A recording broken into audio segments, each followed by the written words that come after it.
अस्मद्गुरुभ्यो नमः अस्मत्परमगुरुभ्यो नमः अस्मत्सर्वगुरुभ्यो नमः। श्रीमते रामानुजाय नमः। श्रीमते निगमान्त महादेशिकाय नमः। हरिः ओम्। आप्यायन्तु मम अङ्गानि वाक्प्राणश्चक्षुः श्रोत्रमतो बलमिन्द्रियाणि च सर्वाणि सर्वं ब्रह्मोपनिषदम् माहं ब्रह्म निराकुर्यां मा ब्रह्म निराकरोत्। अनिराकरणमस्तु अनिराकरणमेस्तु तदात्मनि निरते या उपनिषत्सु धर्मास्ते मयि सन्तु ते मयि सन्तु। ओम शांति शांति शांति। छांदोग्य उपनिषತ್ತು तृतीಯ ಪ್ರಪಾಠಕ, ಅದರಲ್ಲಿ ಸಪ್ತದಶ ಖಂಡ ಭಾಷ್ಯವನ್ನ ನೋಡ್ತಾ ಇದ್ವಿ ಪುರುಷ ವಿದ್ಯೆ ಅನ್ನೋದರಲ್ಲಿ. ಇನ್ನು ಮುಂದೆ ಹೋಗೋಣ. ಛಾಂದೋಗ್ಯದಲ್ಲಿ ಪುರುಷೋ ಭಾವಯಜ್ಞ ಎಂದು ಪುರುಷನನ್ನೇ ಯಜ್ಞ ಎಂಬ ಕಲ್ಪನೆಯಿಂದ ಹೇಳಿದೆ.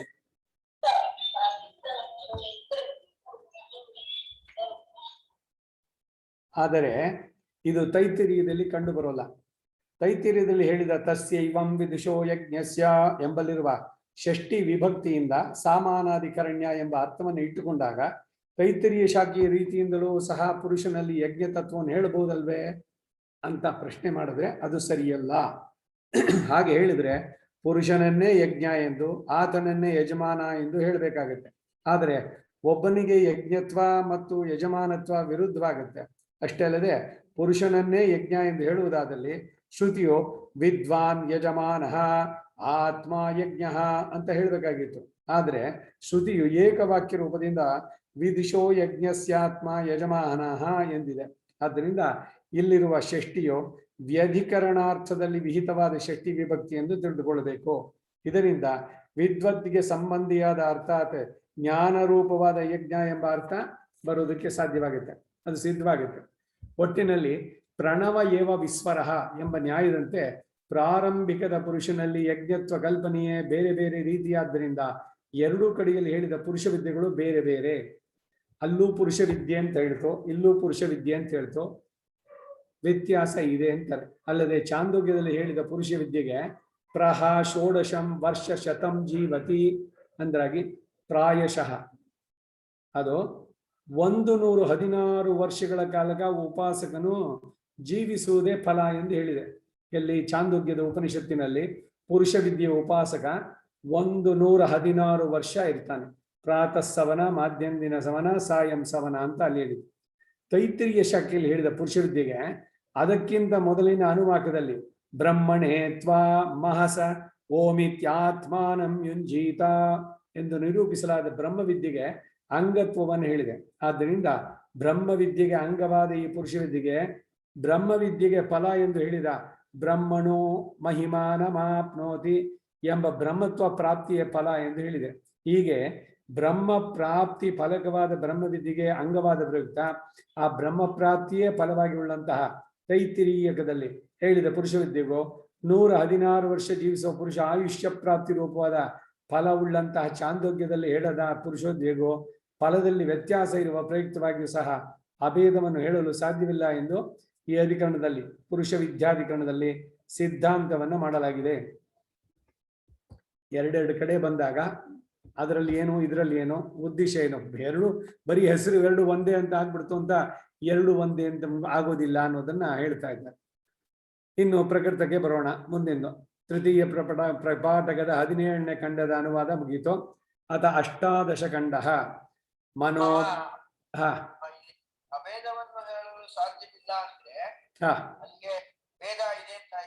ಹೌದು ಹೌದು. ಅಲ್ಲಿಯ ಪುರುಷ ವಿದ್ಯೆಯ ಫಲ ಏನು, ಇಲ್ಲಿಯ ಪುರುಷ ವಿದ್ಯೆಯ ಫಲ ಏನು ಅದನ್ನ ಹೇಳಿದ್ದು. ಇಲ್ಲಿಯ ಪುರುಷ ವಿದ್ಯೆ ಚಾಂದೋಗ್ಯದಲ್ಲಿ ಹೇಳಿದ್ರೆ 116 ವರ್ಷ ಅವನು ಬದುಕ್ತಾನೆ, ಅದೇ ಫಲ. ಪ್ರಾತಃ ಸಂಧ್ಯಾ ಮಾಧ್ಯಾಹ್ನ ಸವನ, ಸಾಯಂ ಸವನ. ಮೊದಲನೇದು 24 ವರ್ಷ, ಆಮೇಲೆ 44, ಆಮೇಲೆ 48. ಈ ಉದಾಹರಣೆಯನ್ನು ಅಲ್ಲಿ ಕೊಡ್ತಾ ಇಲ್ಲ ತೈತ್ತಿರೀಯ ಉಪನಿಷತ್ನಲ್ಲಿ, ಅದು ಬ್ರಹ್ಮವಿದ್ಯೆಗೆ ಅಂಗ. ಅಲ್ಲಿ ಇಲ್ಲಿ ಫಲ ಏನು ಅಂತಂದ್ರೆ 116 ವರ್ಷ ಅವನು ಬಾಳ್ತಾನೆ. ಯಾರು ಪುರುಷ ವಿದ್ಯೆ ಅಂತ ಅಂದ್ಬಿಟ್ಟು ಉಪಾಸನೆ ಮಾಡ್ತಾನೆ ಅಂತ. ಎಲ್ಲ ವಿದ್ಯೆಗಳು ಭಗವಂತನ ತಿಳಿಯೋಕೆ, ಅದರಲ್ಲಿ ಏನು ಸಂದೇಹ ಇಲ್ಲ. ಆದ್ರೆ ಅಲ್ಲಿ ಹೇಳಿದ ಪುರುಷ ವಿದ್ಯೆಗೂ ಇಲ್ಲಿ ಹೇಳಿದ ಪುರುಷ ವಿದ್ಯೆಗೂ ವ್ಯತ್ಯಾಸ ಇದೆ ಅನ್ನೋದನ್ನ ತೋರಿಸ್ತಾ ಇದೆ. ಮುಂದಕ್ಕೆ ಹೋಗೋಣ. ಮನೋ ಬ್ರಹ್ಮೇತಿ ಇತ್ಯುಪಾಸೀತ इति अध्यात्मम् अथादिदैवतम् आकाशो ब्रह्मेति उभयमादिष्टं भवति अध्यात्मं च अधिदैवतं च ಪ್ರತಿಪದಾರ್ಥ ಮನಃ ಮನಸ್ಸು ಬ್ರಹ್ಮ ಬ್ರಹ್ಮವು ಇತಿ ಎಂಬುದಾಗಿ ಅಧ್ಯಾತ್ಮ ಆಧ್ಯಾತ್ಮಿಕವಾಗಿ ಉಪಾಸನೆಯನ್ನು ಮಾಡಬೇಕು. ಅಥ ಅನಂತರ ಆಕಾಶವು ಬ್ರಹ್ಮ ಇತಿ ಎಂಬುದಾಗಿ ಅಧಿದೈವತಂ ಅಧಿದೇವತಾ ವಿಷಯಕವಾಗಿ ಉಪಾಸಿಸಬೇಕು. ಏವಂ ಹೀಗೆ ಅಧ್ಯಾತ್ಮಂಚ ಆಧ್ಯಾತ್ಮಿಕವಾಗಿಯೋ ಅಧಿದೈವಂಚ ಅಧಿದೈವಿಕವಾಗಿಯೋ ಉಭಯಂ ಎರಡು ರೀತಿಯಲ್ಲೂ ಆದಿಷ್ಟಂ ಉಪದೇಶಿಸಲ್ಪಟ್ಟದ್ದು ಭವತಿ ಆಗತ್ತೆ ಅಂತ ತಾತ್ಪರ್ಯ. ಆಧ್ಯಾತ್ಮಿಕವಾಗಿ ಮನಸ್ಸನ್ನ ಆದಿದೈವಿಕವಾಗಿ ಆಕಾಶವನ್ನ ಬ್ರಹ್ಮ ಎಂದು ಅರಿತು ಉಪಾಸಿಸಬೇಕು ಎಂಬ ಈ ಮಂತ್ರದಿಂದ ಆಧ್ಯಾತ್ಮಿಕ ಹಾಗೂ ಆದಿದೈವಿಕ ಎರಡನ್ನು ಉಪದೇಶ ಮಾಡಿದಂತಾಯಿತು ಎಂಬುದು ತಾತ್ಪರ್ಯ. ಅಥ ರಂಗರಾಮಾನುಜ ಭಾಷ್ಯ ಪ್ರಕಾಶಕ ಅಧ್ಯಾತ್ಮ ಮನಸಿ ಅಧಿದೈವತಂ ಆಕಾಶೇ ಚ ಬ್ರಹ್ಮದೃಷ್ಟಿ ಉಪದಿಶ್ಯತೆ ಮನೋ ಬ್ರಹ್ಮೇತಿ ಜ್ಞಾನಿ ಆದಿಷ್ಟಂ ಭವತಿ ಉಪದಿಷ್ಟಂ ಭವತಿ ಇತ್ಯರ್ಥಃ ಶಿಷ್ಟಂ ಸ್ಪಷ್ಟಂ ಅಂದ್ರು. ಅನುವಾದ: ಆಧ್ಯಾತ್ಮಿಕವಾಗಿ ಮನಸ್ಸಿನಲ್ಲಿಯೂ ಆದಿದೈವಿಕವಾಗಿ ಆಕಾಶದಲ್ಲಿಯೂ ಬ್ರಹ್ಮ ದೃಷ್ಟಿಯನ್ನ ಮಾಡಬೇಕು ಎಂಬುದಾಗಿ ಮನೋ ಬ್ರಹ್ಮೇತ್ಯುಪಾಸೀತ ಮುಂತಾದ ಮಂತ್ರಗಳಿಂದ ವಿವರಿಸಲಾಗುತ್ತೆ. ಆದೇಶ ಮಾಡಿದಂತಾಯಿತು ಅಂದರೆ ಉಪದೇಶ ಮಾಡಿದಂತಾಯಿತು ಎಂಬ ಅರ್ಥ. ಮಂತ್ರದ ಉಳಿದ ಭಾಗದ ಅರ್ಥ ಸ್ಪಷ್ಟವಾಗಿ ಇದೆ ಅಂದ್ರು. ಭಾಷ್ಯ ಸಾರ: ಇಲ್ಲಿಯವರೆಗೆ ಪುರುಷ ವಿದ್ಯಾ ಉಪಾಸನೆಯ ಕ್ರಮಾದಿಗಳನ್ನು ಹೇಳಲಾಯಿತು. ಈಗ ಆಧ್ಯಾತ್ಮಿಕ ಹಾಗೂ ಆದಿದೈವಿಕ ಬ್ರಹ್ಮದ ಉಪಾಸನೆಯ ಕ್ರಮವನ್ನು ಹೇಳ್ತಾ ಇದ್ದಾರೆ.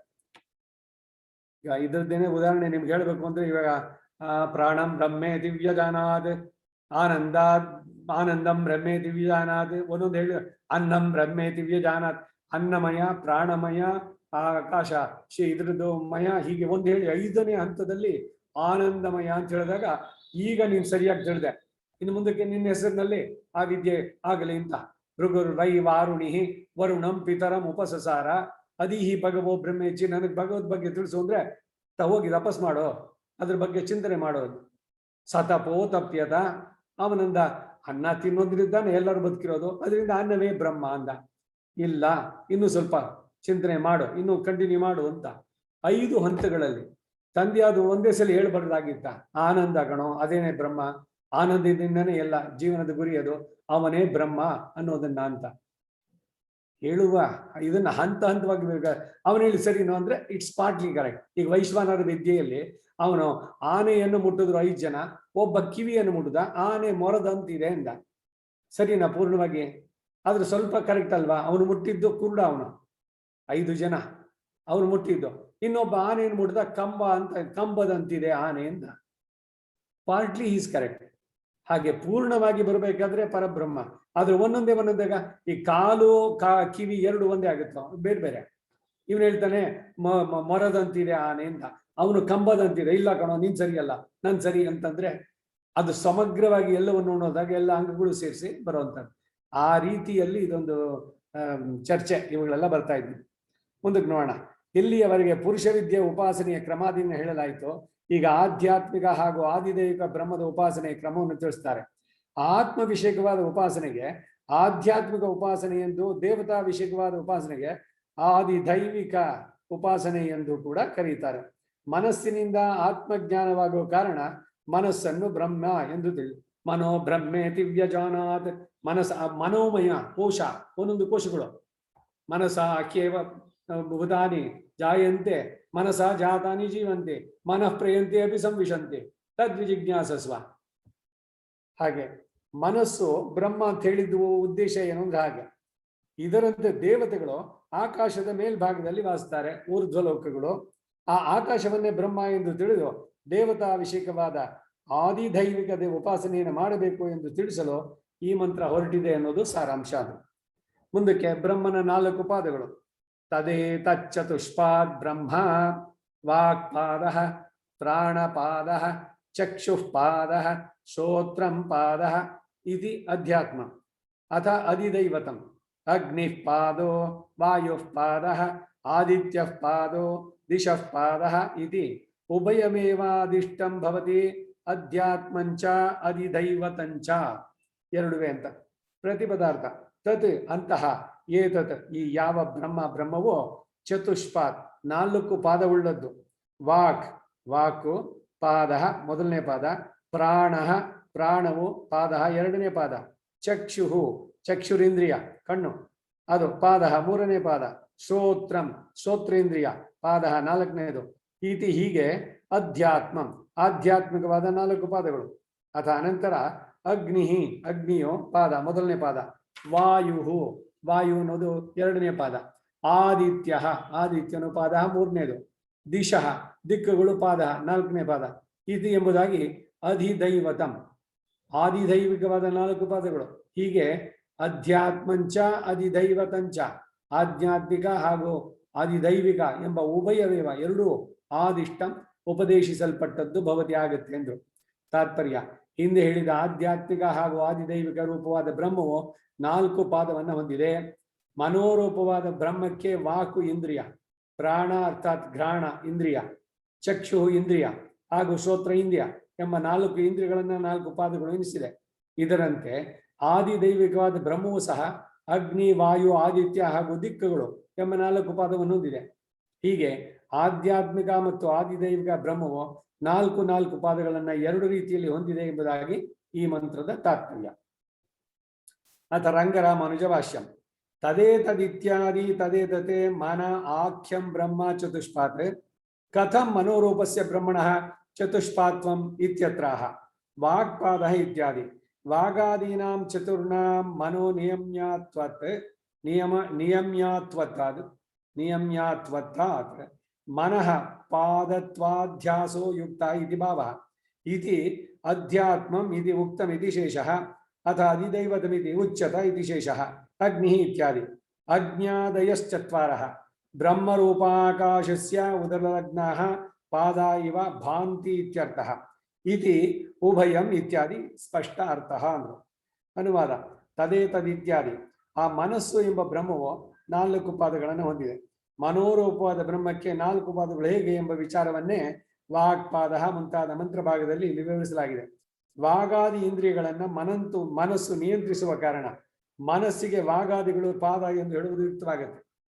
ಈಗ ಮನಸ್ಸಿಲ್ದಿದ್ರೆ ಅವನು ಏನಾದ್ರು ಹೇಳು ಅಂತನ್ನಿ ಹೇಳ್ತಾನ, ಅವನು ಬಾಯಿ ಬರಲ್ವಾ, ಇಂದ್ರಿಯ ಸರಿಯಾಗಿಲ್ವಾ, ಇಂದ್ರಿಯ ಸರಿಯಾಗಿದೆ, ಆದ್ರೆ ಮನಸ್ಸಿಲ್ಲ ಹೇಳೋದಕ್ಕೆ. ನೀವು ಎಷ್ಟೇ ಬಲವಂತ ಮಾಡಿದ್ರು ನೋಡಲ್ಲ, ಹೇಳೋಲ್ಲ. ಸೊ ಅದರಿಂದ ಮನಸ್ಸನ್ನ ನಿಯಂತ್ರಿಸುವ ಕಾರಣ ಈ ಎಲ್ಲ ಒಂದೊಂದರಲ್ಲೂ ಎಷ್ಟು ಗಾಢವಾಗಿದೆ ಅಂದ್ರೆ ಮನಸ್ಸು ಎಷ್ಟು ಸ್ಟ್ರಾಂಗ್ ಆಗಿರ್ಬೇಕು ಅನ್ನೋದನ್ನು ತಿಳಿಸುತ್ತೆ.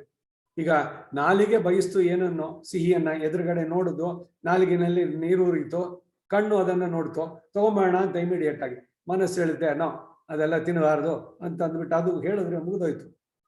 ಸೊ ಅದಕ್ಕೆ ಮನಸ್ಸು ಸ್ಟ್ರಾಂಗ್ ಆಗ್ಬೇಕು. ಈ ಉಪವಾಸಗಳಿಂದ ಏನಾಗುತ್ತೆ ಅಂದ್ರೆ ಈ ಮನಸ್ಸು ವಿವೇಕ ಚೆನ್ನಾಗಿ ಜಾಗೃತವಾಗುತ್ತೆ, ಯಾವುದು ಮಾಡಬೇಕು ಯಾವುದು ತಿಳಿಬೇಕು ಅಂತ. ಅದೇ ಉದ್ವೇಗಗಳು ಇದುಗಳಾದಾಗ ಇಂದ್ರಿಯ ಲೋಲುಪತೆ ಬಂದ್ರೆ ಮನಸ್ಸು ವಿವೇಕ ಹೋಗುತ್ತೆ. ಅಯ್ಯೋ ಏನಾಗುತ್ತೋ ಆಮೇಲೆ ನೋಡ್ಕೊಳ್ಳೋಣ, ಇಂಜೆಕ್ಷನ್ ತಗೊಳ್ಳೋದಾ ಮಾಡೋದಾ, ಸ್ವೀಟ್ ಅಂತೂ ತಿನ್ಬೇಕು ಇವಾಗ ತಿಂದ್ಬಿಡೋದು, ಇನ್ನೊಂದು ಮಾತ್ರೆ ಕೊಟ್ಬಿಡಿ ಎಕ್ಸ್ಟ್ರಾ. ತಿನ್ನುವ ಬಗ್ಗೆ ಎಷ್ಟು ಸ್ಟ್ರಾಂಗ್ ಆಗಿದೆ ಅಂತ ಅಂದಾಗ ಅದು ಅವ್ರಿಗೆ ಗೊತ್ತಿಲ್ವಾ? ಡಯಾಬಿಟಿಸ್ ನಲ್ಲಿ ಒಂದು ಮಾತ್ರೆ ತಿಂದ್ಬಿಟ್ಟಿದ ತಕ್ಷಣ ಅದು ಸಕ್ಕರೆ ಸಡನ್ ಆಗಿ ಡೌನ್ ಆಗೋದಿಲ್ಲ ಅಂತ. ಆದ್ರೆ ತಿನ್ನುವ ಬಯಕೆ ಜಾಸ್ತಿ ಆದಾಗ ಮನಸ್ಸನ್ನ ತಟಸ್ಕೊಳ್ಳಿರುತ್ತೆ, ಅದನ್ನ ಅಂಕೆ ಏನಾಗಲ್ಲ, ಇನ್ನೊಂದು ತಿಂದ್ರೆ ಆಯ್ತು ಅಷ್ಟೇ. ಹೀಗೆ ನಾವು ಅದಕ್ಕೆ ಮನೋನಿಗ್ರಹ ಬೇಕು ಅನ್ನೋ ಮಾತನ್ನು ಕೇಳ್ತೀವಿ. ಮನಸ್ಸಿನಲ್ಲಿ ಆ ನಿಗ್ರಹ ಬರಬೇಕು ಅಂತಂದ್ರೆ ಉಪವಾಸ ಇವುಗಳಿಂದ ಅದನ್ನ ವಿವೇಕ ಜಾಗೃತವಾಗಬೇಕು. ಬರೀ ಇಂದ್ರಿಯಗಳ ಸುಖ ಇದೆಯಲ್ಲ ಅದು ಪ್ರಧಾನವಾಗಬಾರದು. ಅದಕ್ಕೇನು ಅಂದ್ರೆ ಏನಾದ್ರು ಸಮಜಾಯಿಷಿ ಕೊಡುವಂಥದ್ದು. ಇದನ್ನೇ ನಮ್ಮ ಮನಸ್ಸಿನಲ್ಲಿ ನಡೆಯುವಂಥ ದ್ವಂದ್ವಗಳಿರು. ಯಾವುದು ಕೆಲಸ ಮಾಡಬೇಕು ಅನ್ನೋದು ವಿವೇಕ ಹೇಳುತ್ತೆ, ಆದರೆ ಈಗೇನೋ ಅದ್ರ ಫಲಾನೋ ರುಚಿನೋ ಸಿಗುತ್ತೆ ಅನ್ನೋದಕ್ಕಾಗಿ ಆ ವಿವೇಕವನ್ನ ತಟಸ್ಥಗೊಳಿಸಿ ಅದು ಡಾಮಿನೇಟ್ ಆದ್ರೆ ಹೋಯ್ತು, ನಾವು ಇಂದ್ರಿಯಗಳಿಗೆ ದಾಸರಾಗ್ಬಿಡ್ತೇವೆ. We should be the masters. ಇತಿ ಅಧ್ಯಾತ್ಮ ಉಕ್ತಂ ಎಂಬ ಪದದಲ್ಲಿ ಶೇಷಪೂರ್ಣೆ ಮಾಡಿಕೊಂಡಾಗ ಆಧ್ಯಾತ್ಮಿಕವಾದ ಅರ್ಥವನ್ನು ಹೇಳಲಾಯಿತು ಎಂಬ ಅರ್ಥ ಸಿದ್ಧವಾಗುತ್ತೆ. ಅಥ ಅಧಿದೈವತಂ ಇತಿ, ಇಲ್ಲಿ ಉಚ್ಯತೆ ಎಂಬ ಪದದಿಂದ ಶೇಷಪೂರ್ಣೆ ಮಾಡ್ಕೋಬೇಕು. ಅಲ್ಲಿ ಉಕ್ತಮೋ, ಇಲ್ಲಿ ಉಚ್ಯತೆ. ಇದರಿಂದ ಅಧಿದೈವತ ವಿಷಯವಾದ ಪಾದಗಳನ್ನು ಹೇಳಲಾಗುತ್ತೆ ಎಂಬ ಅರ್ಥ ತಿಳಿಯುತ್ತೆ. ಅಗ್ನಿ ಇತ್ಯಾದಿ, ಅಗ್ನಿ ವಾಯು ಆದಿತ್ಯ ದಿಕ್ಕುಗಳು ಆಕಾಶ ರೂಪವಾದ ಬ್ರಹ್ಮದಲ್ಲಿ ಸಂಬಂಧವಾಗಿರೋ ಕಾರಣ ಅವುಗಳು ಆಕಾಶದ ಪಾದದಂತೆ ತೋರುತ್ತೆ ಎಂದು ಅರ್ಥ. ಇತಿ ಉಭಯ ಮುಂತಾದ ವಾಕ್ಯದ ಅರ್ಥ ಸ್ಪಷ್ಟವಾಗಿದೆ ಎಂದು. ಭಾಷ್ಯ ಸಾರ: ಹಿಂದೆ ಆಧ್ಯಾತ್ಮಿಕ ಹಾಗೂ ಆದಿದೈವಿಕವಾದ ಬ್ರಹ್ಮವು ಉಪಾಸನೆಗೆ ವಿಹಿತವಾಗಿದೆ. ಅಂತಹ ಬ್ರಹ್ಮವು ಆಧ್ಯಾತ್ಮಿಕವಾಗಿ ಹಾಗೂ ಆದಿದೈವಿಕವಾಗಿ 4 ಪಾದಗಳನ್ನು ಹೊಂದಿದೆ ಎಂಬುದಾಗಿ ಈ ಮಂತ್ರದಲ್ಲಿ ಹೇಳ್ತಾರೆ. ಮಾನವನ ಮನಸ್ಸಿನಿಂದ ವಾಗಾದಿ ಇಂದ್ರಿಯಗಳ ನಿಯಂತ್ರಣ ಮಾಡ್ತಾನೆ. ಆದ್ದರಿಂದ ವಾಗಾದಿ ಇಂದ್ರಿಯಗಳು ಮನಸ್ಸಿಗೆ ಪಾದ ಎಂದು ತಿಳಿಬೇಕು. ಇದರಂತೆ ಅಜ್ಞಾದಿಗಳು ಆಕಾಶ ರೂಪ ಆದಿದೈವಿಕ ಬ್ರಹ್ಮದಲ್ಲಿ ಸಂಬಂಧವನ್ನು ಹೊಂದಿರುವ ಕಾರಣ ಆ ಅಜ್ಞಾದಿಗಳನ್ನು ಅಗ್ನಿ, ವಾಯು, ಇವರೆಲ್ಲ ಮುಂದಕ್ಕೆ ಆಕಾಶ, ಆದಿತ್ಯ, ಸೂರ್ಯ ಮತ್ತೆ ದಿಕ್ಕುಗಳು ಇವರೆಲ್ಲ ಆ ಆದಿದೈವಿಕದ ಬ್ರಹ್ಮದ ಪಾದ ಎಂದು ತಿಳಿದು ಉಪಾಸನೆ ಮಾಡಬೇಕು ಎಂದು 2 ರೀತಿಯ ಪಾದಗಳನ್ನು ಕೂಡ ಸಹ ಈ ಮಂತ್ರದಲ್ಲಿ ನಿರೂಪಿಸಲಾಯಿತು. ಮಾತು ಬ್ರಹ್ಮನೆಯ 4ನೇ ಪಾದ. ವಾಗೇವ ಬ್ರಹ್ಮಣಃ ಚತುರ್ಥ ಪಾದ. ಸೋಗ್ನಿನ ಜ್ಯೋತಿಷಾ ಭಾತಿ ಚ ತಪದಿ ಚ ಭಾತಿ ಚ ತಪದಿ ಚ ಕೀರ್ತ್ಯ ಯಶಸ ಬ್ರಹ್ಮವರ್ಚಸೇನ ಯ ಏವಂ ವೇದ. ವಾಗೇವ, ವಾಗೀಂದ್ರಿಯವೇ ಬ್ರಹ್ಮಣಃ, ಮನೋರೂಪ ಬ್ರಹ್ಮದ ಚತುರ್ಥ ಪಾದ, 4ನೇ ಪಾದ.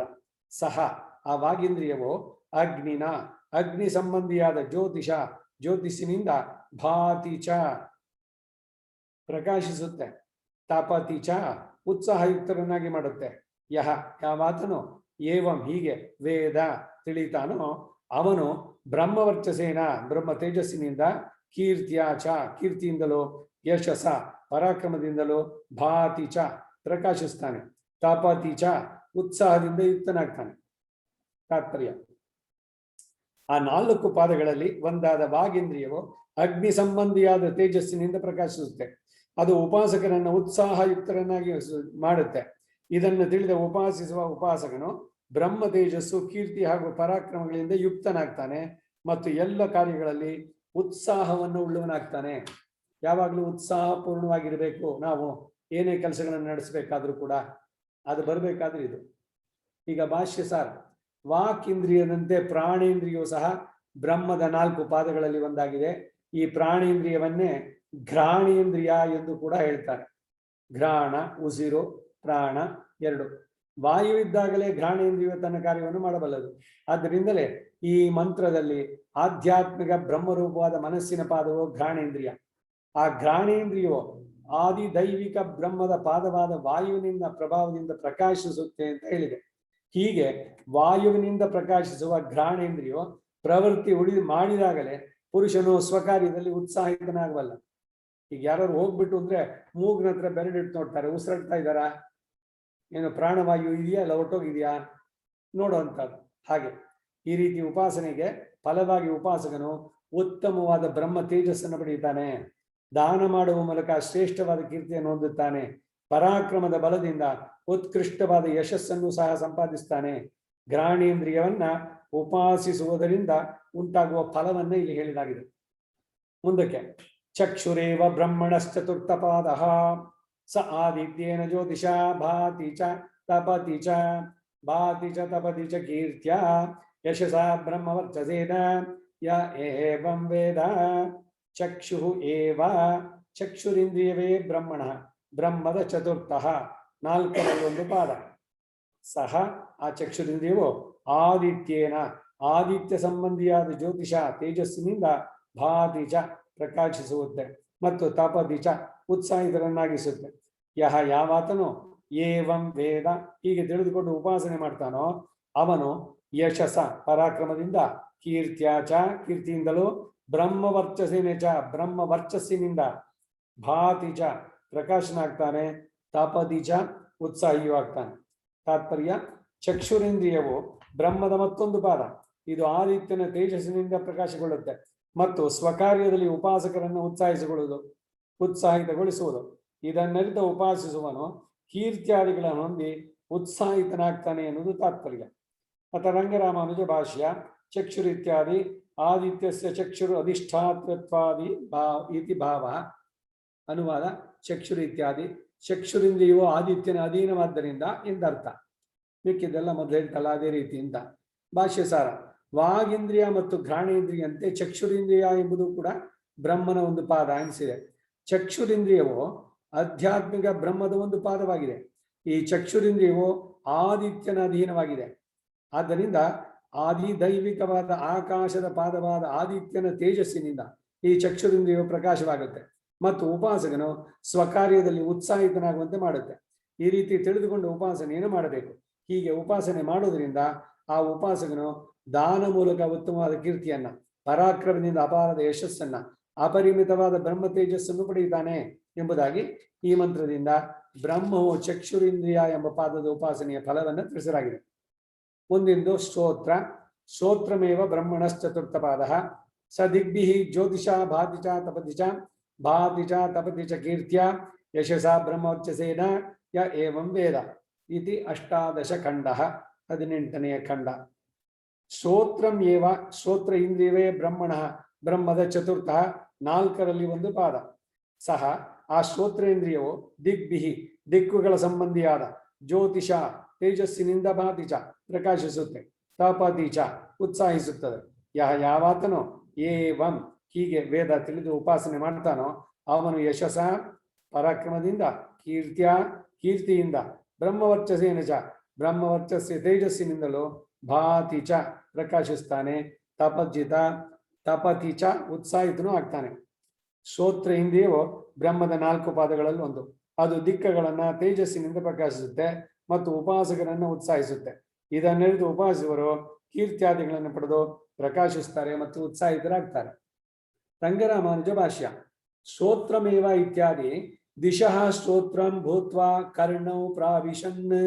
ಐತರಿಯ ಉಪನಿಷತ್ತು 2:4. ಇತಿ ದಿಗ್ದೇವತಾನ ಸ್ತೋತ್ರ ಅಧಿಷ್ಠಾತೃತ್ವಾದಿತಿ ಭಾವ ಅವಶಿಷ್ಟಸ್ಯ ಉಕ್ತಾರ್ಥಃ ದ್ವಿರುಕ್ತಿರ್ವಿದ್ಯಾ ಸಮಾಪ್ತ್ಯಾರ್ಥ ಇತಿ ತೃತೀಯ ಪ್ರಪಾಠಕ್ಕೆ 18 ಖಂಡ. 13ನೇ ಪ್ರಪಾಠಕದಲ್ಲಿ 18ನೇ ಖಂಡ ಮುಗಿಯಿತು ಅಂದ್ರು. ಅನುವಾದ. ಸ್ತೋತ್ರಮೇವ ಇತ್ಯಾದಿ ದಿಶಃ ಸ್ತೋತ್ರಂ ಭೂತ್ವಾ ಕರ್ಣೋ ಪ್ರಾವಿಶನ್ ಎಂಬ ಮಂತ್ರದಲ್ಲಿ ದಿಕ್ಕುಗಳು ಸ್ತೋತ್ರೇಂದ್ರಿಯ ರೂಪದಿಂದ ಕಿವಿಯನ್ನು ಪ್ರವೇಶಿಸುತ್ತೆ ಎಂದು ಹೇಳಿದ್ದರಿಂದ ದಿಗ್ದೇವತೆಗಳಿಗೆ ಅಧಿಷ್ಠಾನ ಎಂದಿರಿಸಿದ ಸ್ತೋತ್ರ ಇಂದ್ರಿಯವನ್ನ ದಿಕ್ಕೆಂಬ ದೃಷ್ಟಿಯಿಂದ ಉಪಾಸಿಸಬೇಕು. ಉಳಿದ ಮಂತ್ರ ಭಾಗ ಅರ್ಥ ಹಿಂದೆ ಹೇಳಿದೆ.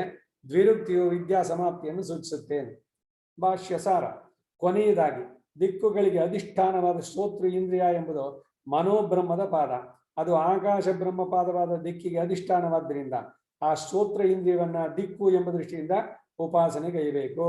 ಇದರಿಂದ ಉಪಾಸಕನು ಕೀರ್ತಿ ಪರಾಕ್ರಮಾದಿಗಳನ್ನು ಹೊಂದುತ್ತಾನೆ ಅಂತ ಈ ಮಂತ್ರದಲ್ಲಿ ಹೇಳಿದೆ.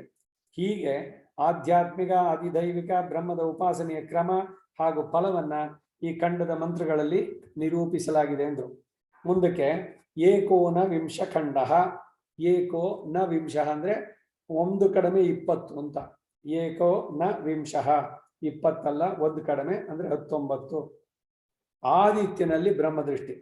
ಆದಿತ್ಯೋ ಬ್ರಹ್ಮೇತ್ಯಾದೇಶ ತಸ್ಯೋಪವ್ಯಾಖ್ಯಾನಂ ಅಸದೇ ವೇದಮಗ್ರ ಆಸೀತ್ ಅಸತ್ ಇವ ಏವ ಅಗ್ರಂ ಆಸೀತ್ ತತ್ತದಾಸೀತ್ ತತ್ಸಮಭವತ್ ತದಾಂಡಂ ನಿರವತ್ತತ ಇರಬೇಕಿದು, ತಪ್ಪಾಗಿದೆ. ತತ್ ಸಂವತ್ಸರಸ್ಯ ಮಾತ್ರಾಮಶಯತ್ ತನ್ನಿರಭಿದ್ಯತ ತೇ ಅಂಡಕಪಾಲೇ ರಜತಂಚ ಸುವರ್ಣಂಚ ಭವತಾ. ಪ್ರತಿಪದಾರ್ಥ. ಆದಿತ್ಯನು ಬ್ರಹ್ಮ, ಬ್ರಹ್ಮವು ಇತಿ ಎಂಬುದಾಗಿ ಆದೇಶ ಉಪದೇಶಿಸಲಾಗಿದೆ. ತಸ್ಯ ಅದರ ಉಪವ್ಯಾಖ್ಯಾನ ವ್ಯಾಖ್ಯಾನ ಇದು. ಅಗ್ರೆ ಆದಿಯಲ್ಲಿ ಇದು ಅಸತ್ಯೇವ ಅಸತ್ತಾಗಿಯೇ ಆಸೀತು. ಅಸತ್ಯೇವ ಇದಂ ಅಗ್ರ ಆಸೀತ್. ತತ್ ಅದು ಸದ್ರೂಪವಾಗಿ ಆಸೀತ್ ಆಯಿತು.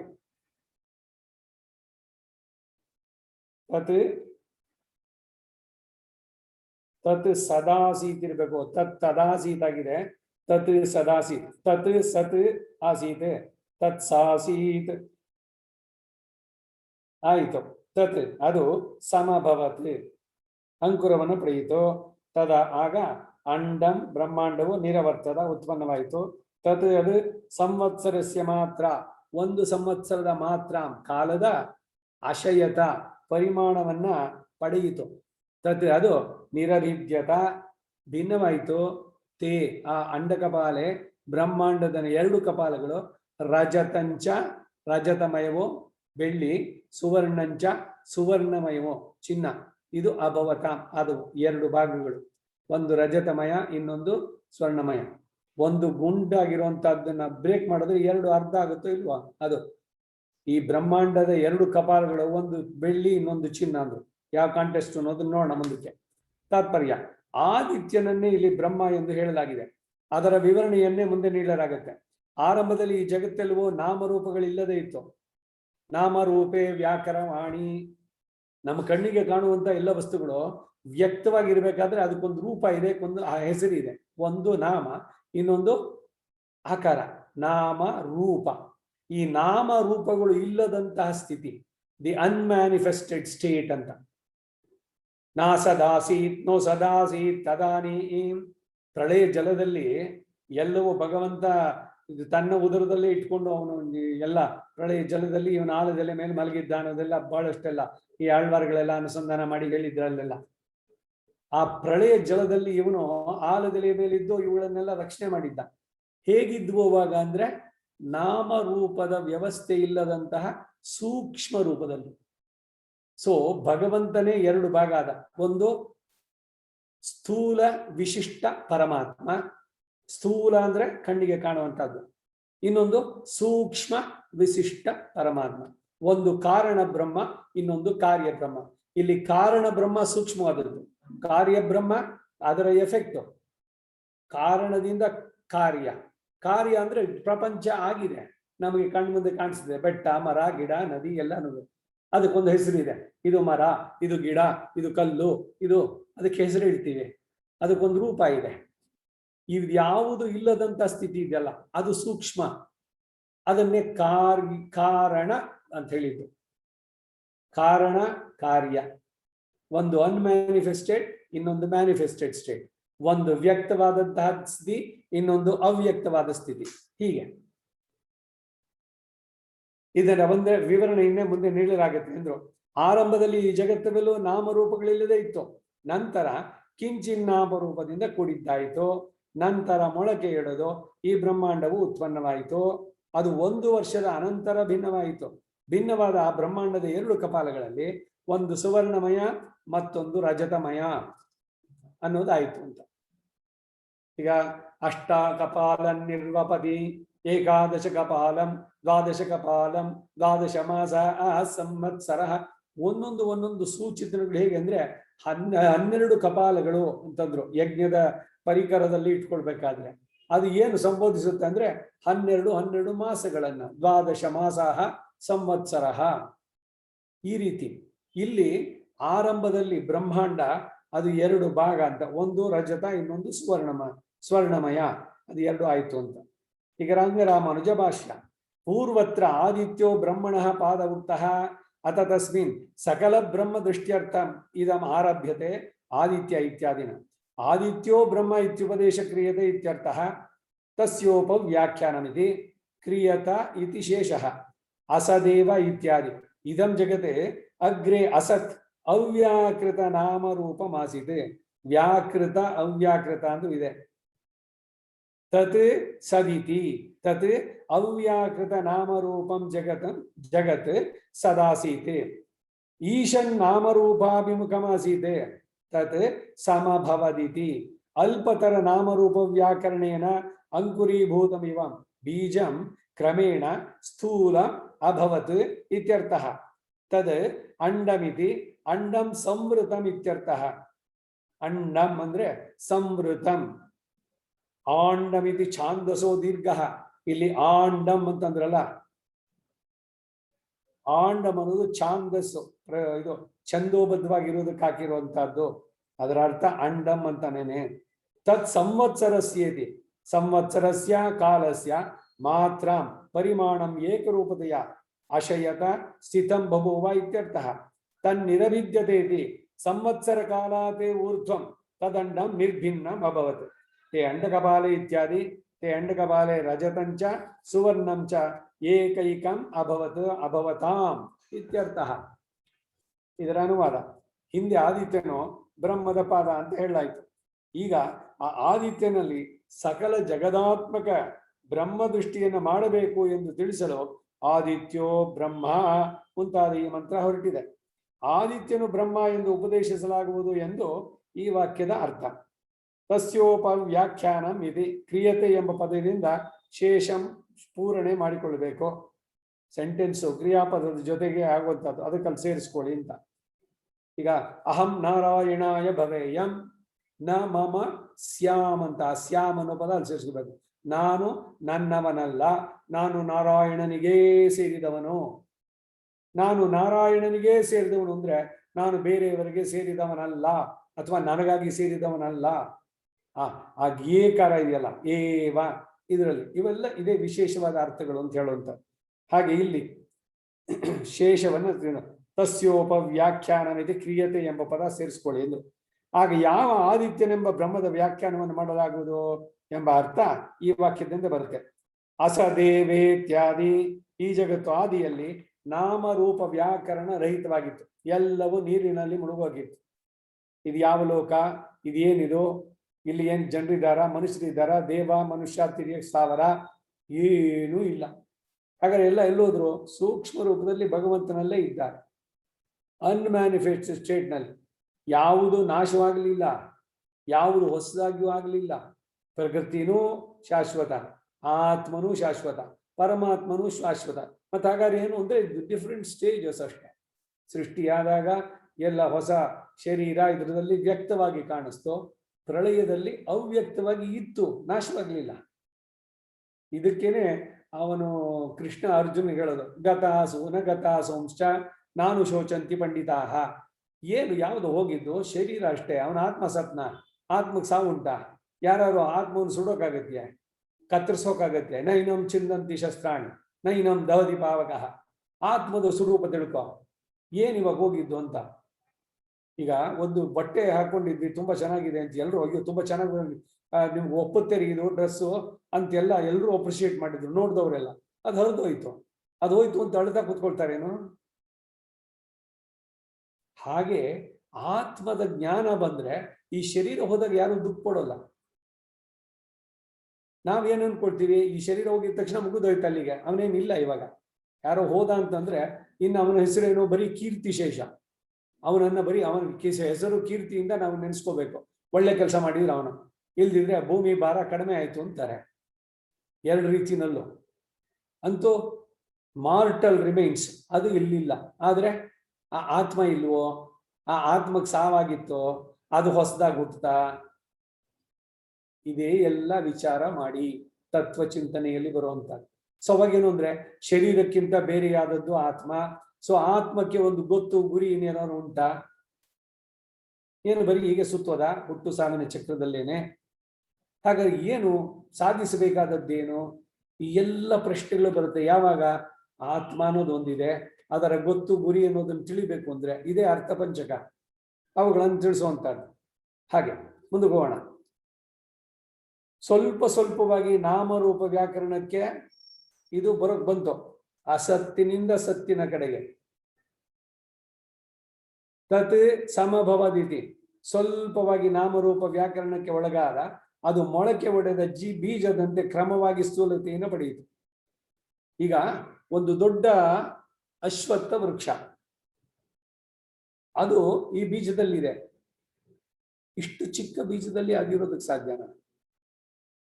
ಇದು ಪ್ರಶ್ನೆ ಉಪನಿಷತ್ತಲ್ಲೇ ಬರುತ್ತೆ, ಬೃಹದಾರಣ್ಯಕದಲ್ಲಿ.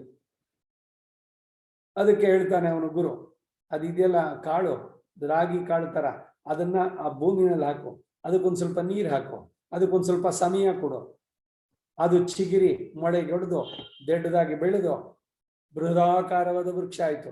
ಸೊ ಈ ಬೃಹದಾಕಾರದ ವೃಕ್ಷ ಆ ಚಿಕ್ಕ ಕಾಳಿನಲ್ಲಿತ್ತು, ಅದು ಸೂಕ್ಷ್ಮ ರೂಪ, ಇದು ಇದರ ಸ್ಥೂಲ ರೂಪ. ಯಾವುದು ಮೊದಲು? ಬೀಜ ಮೊದಲ? ಬೀಜಾಂಕುರ ನ್ಯಾಯ ಅಂತ ಇದಕ್ಕೆ ನ್ಯಾಯಕ್ಕೆ ಹೆಸರು. ಬೀಜದಿಂದ ಅಂಕುರವೋ, ಅಂಕುರದಿಂದ ಬೀಜವೋ? ಬೀಜದಿಂದ ಮರ ಬಂತು, ಮರದಲ್ಲಿ ಮುಂದಕ್ಕೇನು ಹೂವಾಯ್ತು, ಹಣ್ಣಾಯ್ತು, ಮತ್ತೆ ಅದರಲ್ಲಿ ಬೀಜ ಉಂಟಾಯ್ತು. ಸೊ ಹಾಗಾದ್ರೆ ಬೀಜ ಮೊದಲ ಇಲ್ಲ ಮರ ಮೊದಲ? ಮೊದಲಿತ್ತು ಮರ, ಅದರಿಂದ ಬಂತು ಅಂತಂದ್ರೆ ಮರ ಎಲ್ಲಿಂದ ಬಂತು? ಬೀಜ ಎಲ್ಲಿಂದ ಬಂತು? ಇದೇನೇನೆ ಬೀಜಾಂಕುರ ನ್ಯಾಯ ಅಂದ್ರೆ ಇದು ಮೊದಲ ಅದು ಮೊದಲ? ಹಾಗೆ ಸೃಷ್ಟಿ ಯಾವಾಗ ಶುರುವಾಯಿತು? ಫಸ್ಟ್ ಮೊದಲನೇ ಬ್ರಹ್ಮ ಯಾವಾಗ ಉಂಟಾದ? ಇದು ಉತ್ತರನೇ ಇಲ್ಲ. ಅನಾದಿ. ಈ ಕರ್ಮವೂ ಅಷ್ಟೇ ಅನಾದಿ. ಹಾಗೆ ಈ ಹುಟ್ಟು ಸಾವಿನ ಚಕ್ರ ಅದು ಅನಾದಿಯಿಂದ ಬಂದದ್ದು. ಹಾಗಾದ್ರೆ ಏನು ಗುರಿ ಏನು ಅಂತಂದ್ರೆ ಈ ಹುಟ್ಟು ಸಾವಿನ ಚಕ್ರ ಬಿಡಿಸ್ಕೊಳ್ಳಿ ಅಷ್ಟೇ, ಏನು ಹೊಸದಾಗಿ ಏನು ಮಾಡೋದಿಲ್ಲ. ಈ ಭ್ರಮೆ ಇದೆಯಲ್ಲ, ಶರೀರ ಹೋಗಿದ ತಕ್ಷಣ ಅಯ್ಯೋ ನಾವು ಸತ್ವಿ ಅಂತ, ನೀವು ಸತ್ತಿಲ್ಲ, ನೀವಿದ್ದೀರಿ.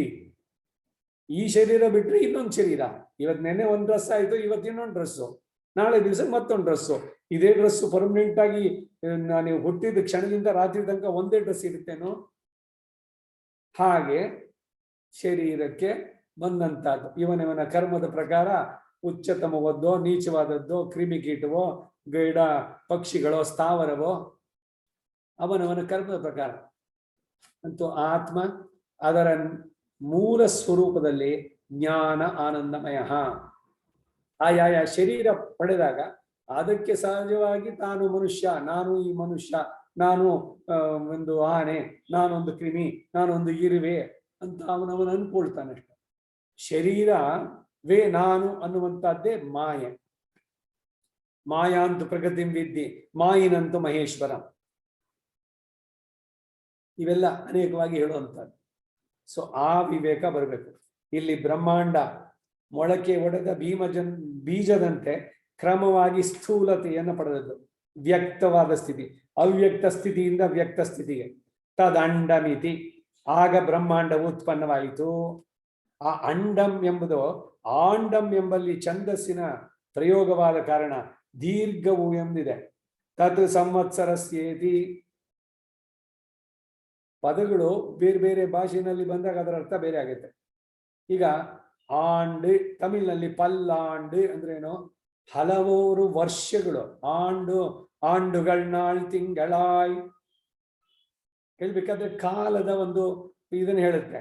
ಅಲ್ಲಿ ಬ್ರಹ್ಮಾಂಡದ ಅರ್ಥವನ್ನು ಹೇಳಿಲ್ಲ ಅಲ್ಲಿ. ಅದೇನೆ ಇನ್ನೊಂದ್ರಲ್ಲಿ ಸಂಸ್ಕೃತದಲ್ಲಿ ಪಲಾಂಡು ಅಂತಂದ್ರೆ ಈರುಳ್ಳಿಗೆ ಹೆಸರು.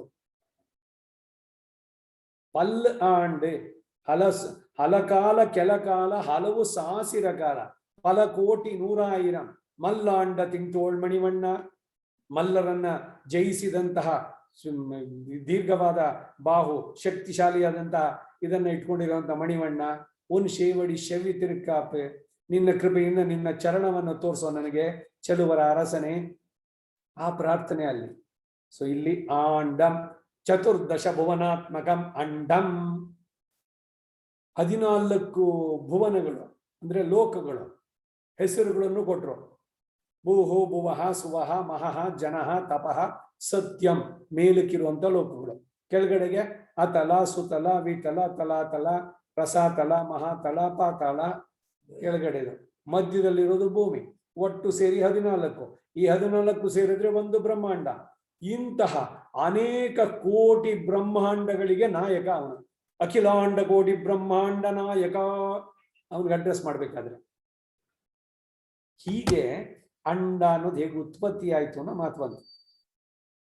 ಆ ಬ್ರಹ್ಮಾಂಡವು 1 ಸಂವತ್ಸರ ಕಾಲ ಒಂದೇ ರೀತಿಯಾದ ಪರಿಣಾಮವನ್ನು ಹೊಂದಿದ್ದಿತು ಎಂದು ಅರ್ಥ. ತನ್ನಿರಭಿದ್ಯತೆ. 1 ಸಂವತ್ಸರದ ಅನಂತರ ಆ ಬ್ರಹ್ಮಾಂಡವು ಭಿನ್ನವಾಯಿತು ಎಂಬ ಅರ್ಥ. ಇಲ್ಲಿ 1 ಸಂವತ್ಸರ ಅಂದ್ರೆ ನಮ್ಮ ಈ ಜೀವನ ಮಾನವನ ಜೀವಕಾಲದ್ದಲ್ಲ ಅದಕ್ಕೆ ಲೆಕ್ಕ. ಸಂವತ್ಸರ ಒಂದೇ ವರ್ಷದಲ್ಲಿ ಅಂಡ ಇದಾಯ್ತು, ಬ್ರಹ್ಮಾಂಡ ಅದು ಬೇರೆ ಆಯ್ತು ಅಂತ ಆಗಿಲ್ಲ. ಹೀಗೆ ತೇ ಅಂಡ ಕಪಾಲೆ ಇತ್ಯಾದಿ. ಆ ಬ್ರಹ್ಮಾಂಡದ 2 ಕಪಾಲಗಳಲ್ಲಿ ಒಂದು ರಜತಮಯವೂ ಮತ್ತೊಂದು ಸ್ವರ್ಣಮಯವೂ ಆಯ್ತು ಅಂತ ಅರ್ಥ ಅಂದ್ರೆ. ಈಗ ಭಾಷ್ಯಸಾರ. ಹಿಂದಿನ ಖಂಡದಲ್ಲಿ ಆದಿತ್ಯನು ಬ್ರಹ್ಮದ ಪಾದ ಎಂದು, ಅದನ್ನ ಬ್ರಹ್ಮದ ಪಾದ ಎಂದು ತಿಳಿದು ಉಪಾಸಿಸಬೇಕು ಅಂತ ಹೇಳಿದಾಯ್ತು. ಈಗ ಈ ಆದಿತ್ಯನ್ನೇ ಸಕಲ ಜಗದಾತ್ಮಕವಾದ ಬ್ರಹ್ಮ ಎಂದು ತಿಳಿದು ಉಪಾಸಿಸಬೇಕೆಂದು ಹೇಳ ಹೊರಟಿದೆ ಉಪನಿಷತ್ತು. ನೋಡಿ, ಇದನ್ನೇನೆ ಎಲ್ಲ ಚೆನ್ನಾಗಿ ಸೇರಿಸ್ಬಿಟ್ಟಿದ್ದಾರೆ ನಮ್ಮ ನಿತ್ಯ ವಿಧಿಗಳಲ್ಲಿ. ಸಂಧ್ಯಾವನೆ ಧ್ಯೇಯ ಸದಾ ಸವಿತೃಮಂಡಲ ಮಧ್ಯವರ್ತಿ ನಾರಾಯಣ. ಸವಿತೃಮಂಡಲ ಮಧ್ಯವರ್ತಿ ಅವನೇ ಆದಿತ್ಯ, ಅವನೇ ಬ್ರಹ್ಮ. ಈಗ ಆ ಆದಿತ್ಯನನ್ನೇ ಸಕಲ ಜಗದಾತ್ಮಕವಾದ ಬ್ರಹ್ಮ ಎಂದು ತಿಳಿದು ಉಪಾಸಿಸಬೇಕು ಅಂತ ಹೇಳ ಹೊರಟಿದೆ ಈ ಉಪನಿಷತ್ತು. ಆದಿತ್ಯನನ್ನು ಬ್ರಹ್ಮ ಎಂದು ತಿಳಿಯಬೇಕೆಂಬುದಾಗಿ ಉಪದೇಶ ಮಾಡಲಾಗುತ್ತೆ. ಇದರ ವಿವರಣೆಯನ್ನೇ ಈಗ ನೀಡಲಾಗ್ತಾ ಇದೆ. ಜಗಕ್ಕೆ ಆದಿಯಾದ ಪ್ರಳಯ ಕಾಲದಲ್ಲಿ ಈ ಜಗತ್ತು ನಾಮರೂಪ ವ್ಯಾಕರಣದಿಂದ ರಹಿತವಾಗಿತ್ತು. ನಾಮರೂಪೇ ವ್ಯಾಕರಣ ಎಂದು, ವ್ಯಾಕರಣ ಅಂದ್ರೆ ಬಿಡಿಸಿದ್ದು ಅಂತ, ಬೇರೆ ಬೇರೆಯಾಗಿ ಸ್ಪಷ್ಟವಾಗಿ ಹೆಸರು, ಒಂದು ರೂಪ, ಇವೆಲ್ಲ ಇಲ್ಲದಂತಹ ಸ್ಥಿತಿಯಲ್ಲಿ ಇದ್ದಿದ್ದು. ನಂತರ ಅದು ಸ್ವಲ್ಪ ಸ್ವಲ್ಪವಾಗಿ ನಾಮರೂಪ ವ್ಯಾಕರಣದತ್ತ ತನ್ನ ಮುಖವನ್ನು ತಿರುಗಿಸಿದು, ಅರ್ಥಾತ್ ನಾಮರೂಪ ವ್ಯಾಕರಣಕ್ಕೆ ಒಳಪಟ್ಟಿತು. ಸ್ವಲ್ಪ ಸ್ವಲ್ಪವಾಗಿ ನಾಮರೂಪ ವ್ಯಾಕರಣಕ್ಕೆ ಒಳಪಟ್ಟ ಅದು ಚಿಗುರೊಡೆದು ಸ್ಥೂಲ ರೂಪವಾದ ಬ್ರಹ್ಮಾಂಡದ ಆಕಾರವನ್ನು ಪಡೆಯಿತು. ಆ ಬ್ರಹ್ಮಾಂಡದ ಆಕಾರದಲ್ಲಿ 1 ಸಂವತ್ಸರ ಕಾಲ ಇತ್ತು. ಆ ನಂತರದಲ್ಲಿ ಆ ಬ್ರಹ್ಮಾಂಡವು ಒಡೆದು 2 ಭಾಗವಾಯಿತು. 2 ಭಾಗಗಳಲ್ಲಿ ಒಂದು ಭಾಗ ಸುವರ್ಣಮಯವೋ ಮತ್ತೊಂದು ಭಾಗ ರಜತಮಯವೋ ಆಯಿತು ಎಂದು ಈ ಮಂತ್ರದಲ್ಲಿ ಹೇಳಿದೆ. ಈ ಮಂತ್ರವು ಆದಿತ್ಯನನ್ನ ಬ್ರಹ್ಮ ಎಂದು ಹೇಳಿದೆ.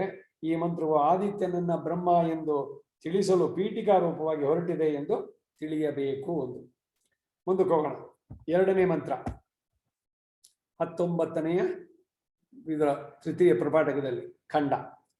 ತದ್ಯದ್ರಜತಗಂ ಸ ಇಯಂ ಪೃಥಿವೀ ಯತ್ ಸುವರ್ಣಗಂ ಸಾದ್ಯೌಃ ಯಜ್ಜರಾಯುಃ ತೇ ಪರ್ವತಾಃ ಯದ್ದುಲ್ಭಗಂ ಸಮೇಘೋ ನೀಹಾರಃ ಯಾ ಧಮನಯಸ್ತಾ ನದ್ಯಃ ಯದ್ವಾಸ್ತೇಯಮುದಕಗಂ ಸ ಸಮುದ್ರಃ. ಪ್ರತಿಪದಾರ್ಥ. ತತಃ ಅಂತಃ ಯತ್ ಯಾವ ರಜತಂ ರಜತ ಭಾಗ ಇದೆಯೋ ಸಾ ಆ ಇಯಂ ಇದು ಪೃಥ್ವಿ ಆಯ್ತು. ಬೆಳ್ಳಿಯ ಈಗ ಬ್ರಹ್ಮಾಂಡ ಅದನ್ನು 2 ಭಾಗ ಮಾಡಿದೆ. ಮೇಲಿನ ಭಾಗ ಚಿನ್ನದ್ದು, ಕೆಳಗಡೆ ಭಾಗ ಬೆಳ್ಳಿಯದು, ರಜತ ಕಪಾಲ. ಆ ರಜತ ಕಪಾಲದಲ್ಲಿ ಏನಿದೆ ಅಂತ ಹೇಳ್ತಾನೆ, ಅದು ಪೃಥ್ವಿ ಆಯ್ತು. ಯತ್ ಯಾವುದು ಸುವರ್ಣ ಭಾಗವೋ ಸಾ ಅದು ದ್ಯೌಹು ದ್ಯುಲೋಕವಾಯಿತು. ಯತ್ ಯಾವುದು ಜರಾಯು ಗರ್ಭದ ಪೊರೆಯೋ, ಜರೆ ಅನ್ನೋದು ಗರ್ಭದಿಂದ ಜನಿಸುವಂತಹದ್ದು. ತೇ ಅವುಗಳು ಪರ್ವತಃ ಪೃಥಿವಿಯ ಗರ್ಭದ ಪೊರೆ ಪರ್ವತಗಳು. ಯತ್ ಯಾವುದು ಉಲ್ಬಂ ಗರ್ಭದ ಸೂಕ್ಷ್ಮವಾದ ಆವರಣವೋ ತತ್ ಅದು ಸಮೇಘ ಮೋಡದಿಂದ ಕೂಡಿದಂತಹ ನೀಹಾರಹ ನೀಹಾರ ಅಂದ್ರೆ ಮಂಜು. ಯಾಹ ಯಾವು ದಮನಯ ರಕ್ತನಾಳಗಳಿದೆಯೋ ತಾಹ ಅವುಗಳು ನದ್ಯ ನದಿಗಳು. ಯತ್ ಯಾವ ವಾಸ್ತೇಯಂ ಮೂತ್ರಕೋಶದಲ್ಲಿರುವ ಉದಕ ನೀರು ಸಹ ಅದು ಸಮುದ್ರ ಅಂತು. ಈಗ ಪರಬ್ರಹ್ಮವನ್ನೇ ಈ ಬ್ರಹ್ಮಾಂಡಕ್ಕೆ ಹೋಲಿಸ್ತಾ ಇದ್ದಾರೆ. ಅದೇ ಬ್ರಹ್ಮ ಅಂಡವಾಗಿರ್ಬೇಕಾದ್ರೆ ಅದರಲ್ಲಿ ಬ್ರಹ್ಮಾಂಡದ ರಜತಮಯವಾದ ಭಾಗವೇ ಈ ಪೃಥ್ವಿ ಲೋಕ, ಸುವರ್ಣಮಯವಾದ ಭಾಗ ದ್ಯುಲೋಕ, ಅಂಡದ ಮೇಲ್ಭಾಗದ ಪೊರೆ ಪರ್ವತಗಳು, ಸೂಕ್ಷ್ಮವಾದ ಅಂಡದ ಮತ್ತೊಂದು ಪೊರೆ ಮೋಡದಿಂದ ಕೂಡಿದ ಮಂಜು, ಅಂಡದ ರಕ್ತನಾಳಗಳೇ ನದಿಗಳು, ಮೂತ್ರಕೋಶದಲ್ಲಿ ಶೇಖರವಾದ ನೀರೇ ಸಮುದ್ರ ಎಂದು ಈ ಮಂತ್ರದ ತಾತ್ಪರ್ಯ. ಕೆಲವೆಲ್ಲ ಸಾಂಕೇತಿಕವಾಗಿ ಬರುವಂತಹದ್ದು, ಅದನ್ನ ತಿಳಿಸುವಂತಹದ್ದು ವೇದಗಳಲ್ಲಿ. ರಂಗರಾಮಾನುಜ ಭಾಷ್ಯ. ತದಿತ್ಯಾದಿ ಯತ್ ರಜತಮಯಂ ಕಪಾಲಂ ತತ್ ಪೃಥಿವ್ಯಾದ್ಯುಪಲಕ್ಷಿತ ಅಧೋ ಅಂಡ ಕಪಾಲಂ ಇತ್ಯರ್ಥಃ. ಯತ್ ಸುವರ್ಣಂ ಇತ್ಯಾದಿ ಸುವರ್ಣಮಯಂ ಕಪಾಲಂ ದ್ಯುಲೋಕೋಪಲಕ್ಷಿತ ಊರ್ಧ್ವ ಕಪಾಲಂ ಯಜ್ಜರಾಯು ಇತಿ ಜರಾಯು ಗರ್ಭ ಪರಿವೇಷ್ಟನಂ ಅಂಡಸ್ಯ ಶಕಲೀಭಾವದಶಾಯಾಂ ಯಾಹ ಸ್ಥೂಲ ಗರ್ಭ ಪರಿವೇಷ್ಟನ ಸಿರಾಹ ತೇ ಪರ್ವತಃ ಬಭೂವು ಇತ್ಯರ್ಥಃ. ಯತ್ ಉಲ್ಬಂ ಸೂಕ್ಷ್ಮಂ ಗರ್ಭ ಪರಿವೇಷ್ಟನಂ ತದ್ ಮೇಘಸಹಿತಂ ಹಿಮಂ ಯಾ ಧಮನಯ ಇತಿ ಧಮನಯಃ ಸಿರಾಹ ಇತ್ಯರ್ಥಃ. ಯದ್ ವಾಸ್ತೇಯಂ ಇತಿ ವಸ್ತು ಭವಂ ವಾಸ್ತೇಯಂ. ಇದರ ಅನುವಾದ. ತದಿತ್ಯಾದಿ ಯಾವ ರಜತಮಯವಾದ ಕಪಾಲ ಇದೆಯೋ ಅದು ಪೃಥ್ವಿ ಲೋಕದಿಂದ ಉಪಲಕ್ಷಿತವಾದಂತಹ ಬ್ರಹ್ಮಾಂಡದ ಕೆಳಭಾಗದಲ್ಲಿರುವ ಕಪಾಲ ಎಂದರ್ಥ. ಯತ್ ಸುವರ್ಣಮಿತಿ ಸುವರ್ಣಮಯವಾದ ಕಪಾಲ ಭಾಗವು ದ್ಯುಲೋಕದಿಂದ ಉಪಲಕ್ಷಿತವಾದಂತಹ ಬ್ರಹ್ಮಾಂಡದ ಮೇಲ್ಭಾಗದ ಕಪಾಲ. ಯೌ ಪಿತಾ ಪೃಥ್ವಿ ಮಾತಾ ಪ್ರಜಾಪತಿರ್ ಬಂಧು ಯೋಹಮಸ್ಮಿ ಸಸನ್ಯಜೇ ಮಾ ಭೇರ್ವಾ ಸಂಯುಕ್ತ ಮಾತ್ವಾಯಿಗಂ ಸಿಷಂ. ಎಲ್ಲಿ ಎಷ್ಟು ಕಡೆಯಲ್ಲಿ ಬರುತ್ತೆ ಗೊತ್ತಾ? ದ್ಯುಲೋಕ ಪೃಥ್ವಿ ಇವುಗಳ ಸಂಬಂಧ, ಅದು ತಂದೆ ಇದು ತಾಯಿ ಹೀಗೆ ಅಂತೆಲ್ಲ. ಆ ರೀತಿ ಇಲ್ಲಿ ಇದು ಬ್ರಹ್ಮಾಂಡದ ಮೇಲ್ಭಾಗದ ಕಪಾಲ ದ್ಯುಲೋಕ. ಯಜ್ಜರಾಯು ರೀತಿ ಜರಾಯು ಅಂದ್ರೆ ಗರ್ಭದ ಮೇಲ್ಭಾಗದಲ್ಲಿರುವಂತಹ ಕವಚ, ಗರ್ಭದ ಮೇಲಿರುವಂತಹ ಕವಚ. ಬ್ರಹ್ಮಾಂಡ ಭಿನ್ನವಾದಾಗ ಚೂರು ಚೂರಾದ ಮೇಲ್ಭಾಗದ ಕವಚವೇ ಪರ್ವತಗಳಾದವು ಎಂದು ತಾತ್ಪರ್ಯ. ಯದ್ ಉಲ್ಬಂ ಎಂದ್ರೆ ಗರ್ಭದ ಮೇಲಿನ ಸೂಕ್ಷ್ಮವಾದ ಪೊರೆ ಎಂದರ್ಥ. ಗರ್ಭದ ಮೇಲಿನ ಸೂಕ್ಷ್ಮವಾದ ಪೊರೆಯೇ ಇಲ್ಲಿ ಮೇಘದಿಂದ ಕೂಡಿದ ಮಂಜಾಯಿತು ಎಂದರ್ಥ. ಯಾ ಧಮನಯ ಇತಿ, ಧಮನಿಗಳು ಎಂದ್ರೆ ರಕ್ತನಾಳಗಳು ಎಂದರ್ಥ. ಯದ್ವಾಸ್ತೇಯಂ ಇತಿ, ವಸ್ತಿ ಎಂದ್ರೆ ಮೂತ್ರಕೋಶ, ಇಲ್ಲಿ ಇರುವುದನ್ನೇ ವಾಸ್ತೇಯ ಎನ್ನುತ್ತಾರೆ. ಸಮುದ್ರ. ಭಾಷ್ಯಸಾರ. ಬ್ರಹ್ಮಾಂಡದ ಪ್ರಕ್ರಿಯೆಯನ್ನೇ ಈ ಮಂತ್ರದಲ್ಲಿಯೂ ಮುಂದುವರಿಸಲಾಗಿದೆ. ಇಲ್ಲಿ ಬ್ರಹ್ಮಾಂಡವನ್ನ ಒಂದು ಗರ್ಭ ಎಂದು ಪರಿಗಣಿಸಲಾಗಿದೆ. ಆ ಬ್ರಹ್ಮಾಂಡದ ರಜತಮಯವಾದ ಭಾಗ ಪೃಥ್ವಿಲೋಕ ಎಂದು ಹೇಳಿದ್ದರಿಂದ ಅದು ಕೆಳಭಾಗದ ಕಪಾಲ ಎಂದು ತಿಳಿಯುತ್ತೆ. ಇದರಂತೆ ಸುವರ್ಣಮಯವಾದ ಭಾಗ ದ್ವಿಲೋಕ ಎಂದು ಹೇಳಿದ್ರಿಂದ ಅದು ಮೇಲ್ಭಾಗದ ಕಪಾಲ ಎಂದು ಸೂಚಿಸಲಾಗುತ್ತೆ. ಅಂಡವು ಭಿನ್ನವಾದ ಕಾಲದಲ್ಲಿ ಚೂರು ಚೂರಾದ ಮೇಲ್ಭಾಗದ ಪರಿಯನ್ನ ಪರ್ವತಗಳು ಎಂದು ತಿಳಿಬೇಕು. ಸೂಕ್ಷ್ಮವಾದ ಪರಿಯು ಸೂಕ್ಷ್ಮವಾದ್ದರಿಂದ ಮೇಘಗಳಿಂದ ಕೂಡಿದ ಹಿಮದಂತೆ, ರಕ್ತನಾಳಗಳಂತೆ ಭೂಮಿಯಲ್ಲಿ ಹರಿಯುವ ನದಿಗಳು, ಮೂತ್ರಕೋಶದಲ್ಲಿರುವ ನೀರೇ ಸಮುದ್ರ ಎಂದು ತಿಳಿದುಕೊಳ್ಳಬೇಕು ಅಂತ ಈ ಮಂತ್ರದಲ್ಲಿ ಹೇಳಿದೆ. ಒಂದು ಗರ್ಭದ ಕಲ್ಪನೆ ಇದು. ಈಗ ಒಂದು ಮೊಟ್ಟೆ ಇದೆ, ಅದನ್ನು ಒಡೆದು ಮರಿ ಹೊರಗಡೆ ಬರುತ್ತೆ. ಆ ರೀತಿನಲ್ಲಿ ಅದು ಒಡೆದು ಬರಬೇಕಾದ್ರೆ ಮೇಲಿಂದ ಎಲ್ಲ ಪೊರೆಗಳನ್ನ ಕಳಿಸಿ ಅದನ್ನ ಇದು ಬರುತ್ತೋ ಇಲ್ವ ಔಟರ್ ಕವರ್, ಹಾಗೆ ಆದಲ್ಲ.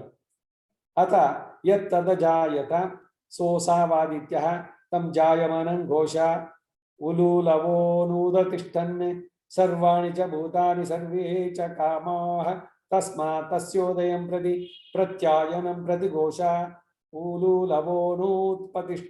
ಉಲೂಲವೋನುತ್ತಿಷ್ಠಂತಿ ಉತ್ತಿಷ್ಠಂತಿ ಸರ್ವಾಣಿ ಚ ಭೂತಾನಿ ಸರ್ವೇ ಚ ಕಾಮಾಃ. ಪ್ರತಿಪದಾರ್ಥ. ಅಥ ಅನಂತರ ತತ್ ಆ ಅಂಡದಿಂದ ಯತ್ ಯಾವುದು ಅಜಾಯಿತ ಹುಟ್ಟಿತೋ ಸಹ ಅವನೇ ಅಸೌ ಈ ಆದಿತ್ಯ ಆದಿತ್ಯನು ಜಾಯಮಾನ ಹುಟ್ಟಿದ ತಮ್ಮ ಆದಿತ್ಯನನ್ನ ಉಲೂಲವಃ ಉಲು ಉಲು ಎಂಬ ಘೋಷಃ ಶಬ್ದಗಳು ಅನುದತಿಷ್ಠ ಅನುಸರಿಸಿ ಎದ್ದವು. ಸರ್ವಾಣಿ ಎಲ್ಲ ಭೂತಾನಿ ಚ ಪ್ರಾಣಿಗಳು ಸರ್ವೇ ಎಲ್ಲ ಘೋಷಾಶ್ಚ ಕಾಮಗಳು ಹುಟ್ಟಿದವು. ತಸ್ಮಾತ್ ಆದ್ದರಿಂದಲೇ ತಸ್ಯ ಆದಿತ್ಯನ ಉದಯಂ ಪ್ರತಿ ಉದಯ ಕಾಲದಲ್ಲಿ ಪ್ರತ್ಯಾಯನಂ ಅಸ್ತಮಿಸುವ ಕಾಲದಲ್ಲಿ ಸರ್ವಾಣಿ ಎಲ್ಲ ಭೂತಾನಿ ಚ ಪ್ರಾಣಿಗಳು ಸರ್ವೇ ಎಲ್ಲ ಕಾಮಾಶ್ಚ ಕಾಮನೆಗಳು ಉಲೂಲವಃ ಉಲು ಉಲು ಎಂಬ ಘೋಷಃ ಶಬ್ದಗಳು ಸಹ ಅನುತಿಷ್ಠಂತಿ ಅನುಸರಿಸಿ ಹುಟ್ಟುತ್ತವೆ ಎಂದು. ಕಿವಿ ಎರಡನ್ನ ಭದ್ರವಾಗಿ ಮುಚ್ಕೊಂಡ್ರೆ ಭೋ ಅನ್ನೋ ಶಬ್ದ ಕೇಳಿಸುತ್ತೆ ಅಂತಾರೆ. ಒಳಗಡೆ ಜಾಟರಾಗ್ನಿ ಇರೋದರ ಸಂಕೇತ ಅದು ಚಾವಾಗಲೂ ಜಲಿಸ್ತಾ ಇರುತ್ತೆ. The gastric fire. ಅಹಂ ವೈಶ್ವಾನರೋ ಭೂತ್ವ ಪ್ರಾಣಿನಾ ದೇಹಮಾಷ್ಟಿತ ಪ್ರಾಣಾಪಾನ ಸಮಾಯುಕ್ತ ಪಚಾಮಿ ಅನ್ನಂ ಚತುರ್ವಿಧ. ಇದೆ ಬ್ಯಾಟ್ರಿಲು. ನಾನು ವೈಶ್ವಾನರ ಅಗ್ನಿಯಾಗಿ ಅವನು ತಿನ್ನಂತಹ ಭಕ್ಷ್ಯ ಭೋಜ್ಯ ಲೇಹ್ಯ ಚೂಷ್ಯ ಇದನ್ನೆಲ್ಲ ಜೀರ್ಣಿಸೋನು ಅಗ್ನಿಯಾಗಿ ನಾನೇನೆ ಅಂತ ಭಗವಂತ ಭಗವದ್ಗೀತೆನೆಲ್ಲ ಹೇಳಿದ್ನಲ್ಲ. ಹಾಗೆ ಇಲ್ಲಿ ಎಲ್ಲವೂ ಕೂಡ ಆದಿತ್ಯ ಅವನಿಂದ ಉಂಟಾಯಿತು. ಆ ಉಲು ಉಲು ಎನ್ನುವ ಶಬ್ದ ಘೋಷ ಅದು ಅನುಸರಿಸಿ ಹುಟ್ಟುತ್ತೆ ಎಂದು. ಪರ್ವತಾದಿಗಳು ಹುಟ್ಟಿದ ಅನಂತರ ಆ ಬ್ರಹ್ಮಾಂಡವೆಂಬ ಗರ್ಭಕೋಶದಲ್ಲಿ ಹುಟ್ಟಿದವನೇ ಈ ಆದಿತ್ಯನು. ನಾರಾಯಣ್ ಪ್ರಸಾದ್, ಇದನ್ನ ಕ್ಲೋಸ್ ಮಾಡ್ತೀನಿ, ಇದರಲ್ಲಿ ಎಂಟರ್ ಆಗು ಮೊಬೈಲ್ನಲ್ಲಿ.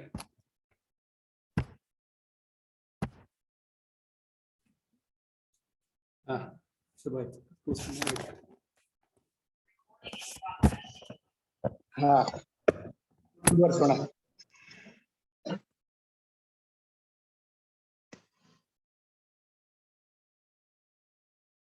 ಸೃಷ್ಟಿಯ ಕ್ರಮ ಬಹಳ ಆಸಕ್ತಿಯಿಂದ ತಿಳಿಬೇಕಾದದ್ದು. ಆಶ್ಚರ್ಯವಾಗುತ್ತೆ. ಇದೆಲ್ಲ ಹೇಗೆ ಗೊತ್ತಾಯ್ತಲ್ಲ ಇವರುಗಳಿಗೆ ಅಂತ. ಎಲ್ಲ ಕೇವಲ ತಪಸ್ಸಿನಿಂದ ಎಲ್ಲ ಅವರು ಪಡೆದಂತಹ ಸತ್ಯಗಳು ಎಲ್ಲವನ್ನ. ಅದಕ್ಕೆ ದ್ರಷ್ಟಾರರು ಅಂದ್ರೆ ಇವ್ರನ್ನ ತಾವು ಕಂಡುಕೊಂಡ್ರು ಸತ್ಯಗಳನ್ನ. ಸೃಷ್ಟಿಯ ರಹಸ್ಯ ಹೇಗೆ ಉಂಟಾಯ್ತು, ಕಿಂ ಕಾರಣಂ ಬ್ರಹ್ಮ. ಈ ಜಗತ್ತಿಗೆ ಯಾರು ಇದಾನ? ನಮಗೆ ಕಾಣುವಂತಹ ಒಂದು ಕಾರ್ಯ ಕಾರಣದಲ್ಲಿ ಇದು ಕಾರ್ಯ ಜಗತ್ತು. ಹಾಗಾದ್ರೆ ಇದಕ್ಕೆ ಒಬ್ಬ ಕಾರಣಕರ್ತ ಇರ್ಬೇಕಲ್ಲ. ಈಗ ಒಂದು ಮಡಕೆ ಇದ್ರೆ ಮಡಕೆ ಮಾಡಿದವನು ಯಾರೋ ಒಬ್ಬ ಇರ್ಬೇಕು. ಈ ರೀತಿ ಯೋಚನೆಯನ್ನ ಮಾಡುವಂತಹದ್ದು ಆಲೋಚನೆ. ಇದಕ್ಕೆಲ್ಲ ಕಾರಣಕರ್ತ ಯಾರು? ಆ ರೀತಿ. ಈಗ ತಾತ್ಪರ್ಯ, ಪರ್ವತಾದಿಗಳು ಹುಟ್ಟಿದ ನಂತರ ಈ ಬ್ರಹ್ಮಾಂಡವೆಂಬ ಗರ್ಭಕೋಶದಲ್ಲಿ ಹುಟ್ಟಿದವನೇ ಈ ಆದಿತ್ಯ. ಈತನು ಹುಟ್ಟುವಾಗ ಇವನೊಂದಿಗೆ ಎಲ್ಲ ಪ್ರಾಣಿಗಳು, ಎಲ್ಲ ವಿಧವಾದ ಕಾಮನೆಗಳು ಹಾಗೂ ಉಲು ಉಲು ಎಂಬ ಶಬ್ದಗಳು ಹುಟ್ಟಿದವು. ಆದ್ದರಿಂದಲೇ ಇಂದಿಗೂ ಸಹ ಸೂರ್ಯನ ಉದಯ ಕಾಲದಲ್ಲಿ ಹಾಗೂ ಅಸ್ತಮಿಸುವ ಕಾಲದಲ್ಲಿ ಪಕ್ಷಿಗಳ ಕಲರವ ರೂಪವಾದ ಶಬ್ದಾದಿಗಳು ಉತ್ಪನ್ನವಾಗುತ್ತೆ ಎಂಬ ತಾತ್ಪರ್ಯ. ಇದು ಎಷ್ಟು ಆಶ್ಚರ್ಯವಾಗುತ್ತೆ ನೋಡಿ. ಈ ಸುಮಾರು ಸನ್ ಸೆಟ್ ಆಗ್ಬೇಕಾದ್ರೆ ಈ ಕೀಟಕಗಳು, ದಂಶಕಗಳು, ಅವು ಎಷ್ಟು ಆಕ್ಟಿವ್ ಆಗ್ಬಿಡುತ್ತೆ ಅಂದ್ರೆ ಕೀ ಅಂತ ಸುತ್ತಾ ಇರುತ್ತೆ. ಅದಕ್ಕೆ ಮೊದ್ಲು ಇರೋಲ್ಲ, ಆಮೇಲೂ ಇರಲ್ಲ, ಅದು ಆ ಕ್ಷಣದಲ್ಲಿ ಮಾತ್ರ. ಹಾಗೆ ಬೆಳಗಾಗಿದ ತಕ್ಷಣ ಶುಭ ನುಡಿಯೇ ಶಕುನದ ಹಕ್ಕಿ, ಪಕ್ಷಿಗಳ ಕಲರವ, ಕೀಶು ಕೀಶನ್ನೆಂಗು ಮಾನೈಚಾತ್ತನ್ ಕಲಂದೆ ಪೇಶಿನ ಪೇಚ್ಚರವಂ ಕೆಟ್ಟಿಲೆಯೋ. ಬೆಳಗಾಗಿದ್ದಕ್ಕೆ ಸೂಚಕ ಪಕ್ಷಿಗಳ ಕಲರವ, ಆ ಶಬ್ದಗಳು. ಈ ಶಬ್ದಗಳೆಲ್ಲ ಹೇಗೆ ಹುಟ್ಟಿತು? ಒಂದಕ್ಕೊಂದಕ್ಕೆ ನೀವು ಇಂಟರ್ ರಿಲೇಟ್ ಮಾಡಿದ್ರೆ ಆಶ್ಚರ್ಯವಾಗುತ್ತೆ. ಭಗವಂತನ ಸೃಷ್ಟಿ ಇದೆಲ್ಲ, ಪ್ರತಿದಿನ ನಡೆಯುವಂತಹ ಈ ಆಶ್ಚರ್ಯ ಇದೆಲ್ಲ, ಇದನ್ನೆಲ್ಲ ನೋಡಿದ್ರೆ ಇದಕ್ಕೆಲ್ಲ ಒಬ್ಬ ಇದ್ದಾನೆ ಅನ್ಸೋಲ್ವೇ? ಇದನ್ನೆಲ್ಲ ನಿರವಿಸಿದ ಕೈ ಯಾವುದು? ಬೆಟ್ಟವನ್ನ, ಪರ್ವತವನ್ನ, ಗಿಣಿಗೆ ತುದಿ ಕೊಕ್ಕಿನಲ್ಲಿ ಕೆಂಪು, ಹಮ್ಮಿಕೆಲ್ಲ ಭಾಗ ಹಸಿರು, ಅದೆಲ್ಲ ಮಾಡಿದವನು ಯಾರು? ಯಾರು ಉಂಟು ಮಾಡಿದವನು? ಕೌನು ಚಿತ್ರಕಾರ ಹೇ ಅಂತ ಒಂದು ಚಿತ್ರಗೀತೆ ಒಂದು ಬರ್ತಾ ಇತ್ತು. ಇದನ್ನೆಲ್ಲ ನಿರೀಕ್ಷಿಸಿದ ಕೈ ಯಾವುದು? ಇವೆಲ್ಲ ಹಾಗೆ ಇಲ್ಲಿ ಒಂದೊಂದು ಉಂಟಾಯ್ತು, ಶಬ್ದಗಳು ಅಲ್ಲಿಂದ ಉಂಟಾಯ್ತು ಅಂದ್ರು. ರಂಗರಾಮಾನುಜ ಭಾಷ್ಯ ಪ್ರಕಾಶಕ ಅತ ಯದಿತ್ಯಾದಿ ತತ್ ತಸ್ಮಿನ್ ಅಂಡೆ ಗರ್ಭರೂಪಂ ಯದ ಜಾಯತ ಸಹ ಅಸಾವಾದಿತ್ಯ ಇತ್ಯರ್ಥಃ ತಮಿತ್ಯಾದಿ ತತ್ ಆದಿತ್ಯಂ ಜಾಯಮಾನಂ ಅನು ಉಲೂಲವಃ ಉರೂರವಾಹ ವಿಸ್ತೀರ್ಣರವಾಹ ಮಹಾಧ್ವನಿಯುಕ್ತಾಃ ಉಲೂಲವಃ ಇತಿ ಛಾಂದಸಂ ರೂಪಂ. ಘೋಷಃ ಶಬ್ದಾಃ ಸ್ಥಾವರ ಜಂಗಮಾನಿ ಭೂತಾನಿ ಚ ತೇಷಾಂ ಕಾಮಾಃ ಕಾಮ್ಯಮಾನಾಃ ಸ್ತ್ರೀವಸ್ತ್ರಾದಯಶ್ಚ ಉದತಿಷ್ಠನ್ ಉತ್ಥಿತವಂತ ಇತ್ಯರ್ಥಃ. ಸರ್ವಸ್ಯ ಆದಿತ್ಯೋದಯಾನಂತರ ಭಾವಿತ್ವಾದಿ ಇತಿ ಭಾವಃ. ತಸ್ಮಾದಿತ್ಯಾದಿ ತಸ್ಮಾದ್ ಅದ್ಯತ್ವೇಪಿ ಆದಿತ್ಯಸ್ಯ ಉದಯಂ ಪ್ರತಿ ಪ್ರತ್ಯಾಯನಂ ಅಸ್ತಮಯಂಚ ಪ್ರತಿ ಉರೂರವಾಹ ಶಬ್ದಾಶ್ಚ ಭೂತಾನಿ ಚ ಕಾಮಾಶ್ಚ ಉತ್ಪದ್ಯಂತ ಇತ್ಯರ್ಥಃ. ಉದಯ ಅಸ್ತಮಯ ವೇಲಾಯಾಂ ಪಕ್ಷಿ ಘೋಷಾದೀನಾಂ ದರ್ಶನಾದಿತಿ ಭಾವಃ. ಅದಕ್ಕೇನೆ ಇಲ್ಲಿ ಹೇಳುವಂತಹದ್ದು ಆದಿತ್ಯದ ಉದಯ ಮತ್ತು ಅಸ್ತವನ್ನು ನೋಡಬೇಡಿ ಅಂತಾರೆ. ನಮ್ಮ ಇದ್ರಲ್ಲಿ ಹೇಳುವಂತಹದ್ದು ಆಹಾ ಸನ್ಸೆಟ್ ಆಗುಂಬೆನಲ್ಲಿ ಹೋಗಿ, ಸೊ ಇದ್ರದ್ದು ಕನ್ಯಾಕುಮಾರಿನಲ್ಲಿ ಸೂರ್ಯೋದಯ, ಆಗುಂಬೆಯಲ್ಲಿ ಅಸ್ತಮಯ, ಅವನು ಈ ಅಸ್ತಮವನ್ನಂತೂ ಖಂಡಿತ ನೋಡಬಾರ್ದು ಅಂತ. ಉದಯವನ್ನು, ಉದಯ ಅಸ್ತಮಗಳು ನಮ್ಮ ಜೀವನದ ಒಂದೊಂದು ದಿವಸವನ್ನ ಕಳೆಯುವಂತಹದ್ದು. ಹೀಗೆಲ್ಲ ಬರುವಂತಹದ್ದು ಸ್ಮೃತಿಗಳಲ್ಲಿ ಯಾಕೆ ಹೇಳಿದ್ದಾರೆ ಇದನ್ನ ಅಂತ. ಆ ಸಮಯದಲ್ಲಿ ಭಗವಂತನನ್ನ ಧ್ಯಾನ ಮಾಡಿ. ಪಕ್ಷಿಗಳು ಕಲರವ ಅಲ್ಲಿ ಉಂಟು, ಶಬ್ದವನ್ನು ಹೇಗೆ ಉಂಟಾಯ್ತು ಅನ್ನೋದು. ಈಗ ರಂಗರಾಮಾನುಜ ಭಾಷ್ಯದ ಅನುವಾದ. ಅಥ ಇದು ಇತ್ಯಾದಿ ಆ ಯಾವ ಬ್ರಹ್ಮಾಂಡದಲ್ಲಿ ಗರ್ಭರೂಪವಾಗಿ ಉತ್ತಮವಾದದ್ದೇ ಈ ಆದಿತ್ಯ ಎಂಬುದು. ತಮ್ ಇತ್ಯಾದಿ ಆ ಯಾವ ಉತ್ಪನ್ನನಾದ ಆದಿತ್ಯನನ್ನ ಅನುಸರಿಸಿ ಉಲೂಲವ ಎಂದರೆ ಉರೂರವ ಅರ್ಥ, ಮಹಾಧ್ವನಿಗಳನ್ನುಳ್ಳ ಶಬ್ದಗಳು ಹುಟ್ಟಿದವು. ಉಲೂಲವ ಎಂಬುದು ಛಂದಸ್ಸಿನ ರೂಪ. ಘೋಷಗಳು ಎಂದರೆ ಶಬ್ದಗಳು ಎಂದರ್ಥ. ಸ್ಥಾವರ ಜಂಗಮಗಳನ್ನ ಭೂತಗಳು ಅಂತಾರೆ. ಭೂತ ಅಂದ್ರೆ ದೆವ್ವಭೂತ ಅಲ್ಲ, ಚೇತನರು. ಸ್ಥಾವರ ಜಂಗಮ ಆ ಪ್ರಾಣಿಗಳ ಕಾಮನೆಗಳು ಅರ್ಥ. ಪ್ರಾಣಿಗಳು ಇಷ್ಟಪಡುವಂತಹ ಸ್ತ್ರೀ, ವಸ್ತ್ರ, ಆಭರಣವೇ ಮೊದಲಾದವುಗಳು ಉತ್ಪನ್ನವಾದವು ಎಂದರ್ಥ. ಅದೆಲ್ಲವೂ ಆದಿತ್ಯನ ಉದಯ ಅನಂತರವೇ ಉತ್ಪನ್ನವಾಗುವ ಕಾರಣ ಇವುಗಳು ಆದಿತ್ಯನನ್ನ ಅನುಸರಿಸಿ ಉತ್ಪನ್ನವಾದವು ಎಂದು ಹೇಳಲಾಗಿದೆ.